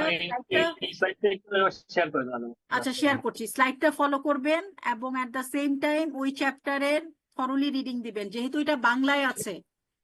হ্যাঁ, তো সেক্ষেত্রে যেগুলো আপনার নিউমেরিক্যাল ফিগার, চ্যাপ্টার 4। নতুনটা দিছি সেইটাও। ওকে, রিয়াজুল ভাই, তাহলে আজকে শুনেন, আমরা শেষ করি 10:30 বাজে। জি জি ম্যাডাম, জি ম্যাম। কালকে নাহলে একবার বসবো, বুঝছেন? জি জি ম্যাডাম, আজকে শেষ করে আজকে শেষ করি, কালকে আবার বসি, যে জিনিসগুলো আছে কালকে জি আবার। ম্যাডাম, কিন্তু শুনেন, ম্যাডাম কাইন্ডলি 13 এবং 14টা একটু দিয়েন, 13 আচ্ছা এবং আবার 14টা। আচ্ছা আচ্ছা আচ্ছা, আরেকটা কথা বলি, যে আপনারা কিন্তু শুধু রিভিউর উপর ডিপেন্ড করেন না। আজকে দেখেন আপনাদের 1 থেকে 6 শেষ, 13-14 যেভাবে বলা হয়েছে ওইভাবে একটু দেখতে থাকেন, এবং চ্যাপ্টার 4 এটা পড়ে রাখেন। আপনারা তো তাহলে 40% পড়া হয়ে গেল। এই যে আজকে যতটুকু রিভিউ দিয়েছে, আজকেই যদি এটা শেষ করেন অথবা কালকের মধ্যে এটা শেষ করেন রিভিউ ক্লাসের আগে, তাহলে কিন্তু সেটা আপনাদের অনেকটুকু আগিয়ে যাবেন। কিন্তু এটা যদি পরের রিভিউর জন্য আবার পরীক্ষার আগের দিনের জন্য রেখে দেন তাহলে হবে না। হ্যাঁ, এবং আমরা বলছি কোশ্চেন ইজিও হবে না এবং কঠিনও হবে না, কোশ্চেন হবে কোশ্চেন। ম্যাম এখন কিন্তু আমাদের হাত চলে না, আগাইতে পারি না, আমাদের এই যে এমসিকিউ তার একটু জন্যই তো বাড়াই দিন। দেখেন, এই যে মিজান ভাই, MCQ বাড়াই আমরা দিন। হলো এই এমসিকিউ দিয়েছি, ট্রু ফলস দিচ্ছি, ফিল ইন দা ব্ল্যাঙ্কস দিচ্ছি। হ্যাঁ, ন্যারেটিভটা 4 বা তার কম করা যায় কিনা? তাহলে ইনশাআল্লাহ আমরা এখন শেষ করি। কালকে আপনাদেরও অফিস, আমারও অফিস, আচ্ছা ইনশাআল্লাহ ম্যাডাম খাতাগুলো একটু লিবারেলি দেখবেন, আচ্ছা আমরা তাহলে আমরা বেশি শেষ দিয়ে। করছি। হ্যাঁ এমসিকিউ হইলে ভালো হয়। জি, সব স্যার, MCQ আমরা শেষ জি করছি। ম্যাডাম। ম্যাডাম, কালকে কোন জি কোন ম্যাডাম। চ্যাপ্টার হবে? আচ্ছা কালকে আবার কোথায় সুসা, কালকে কোন কোন চ্যাপ্টার হবে? আচ্ছা কালকে আমরা আবার রিভিউ করব, অসুবিধা নাই। বাকি কোনটা হবে ওকে ম্যাডাম ম্যাম, কালকে? ওকে করবো আবার শুক্র শনি, থ্যাংক ইউ। তোফায়েল ভাই আর রাজীব করবেন, অসুবিধা নেই। ঠিক আছে, okay ma'am, good thank night, you. Good night, good thank night. You. পড়াশোনা করেন আপনারা, আসসালামু আলাইকুম। হ্যাঁ ঠিক আছে। 13-14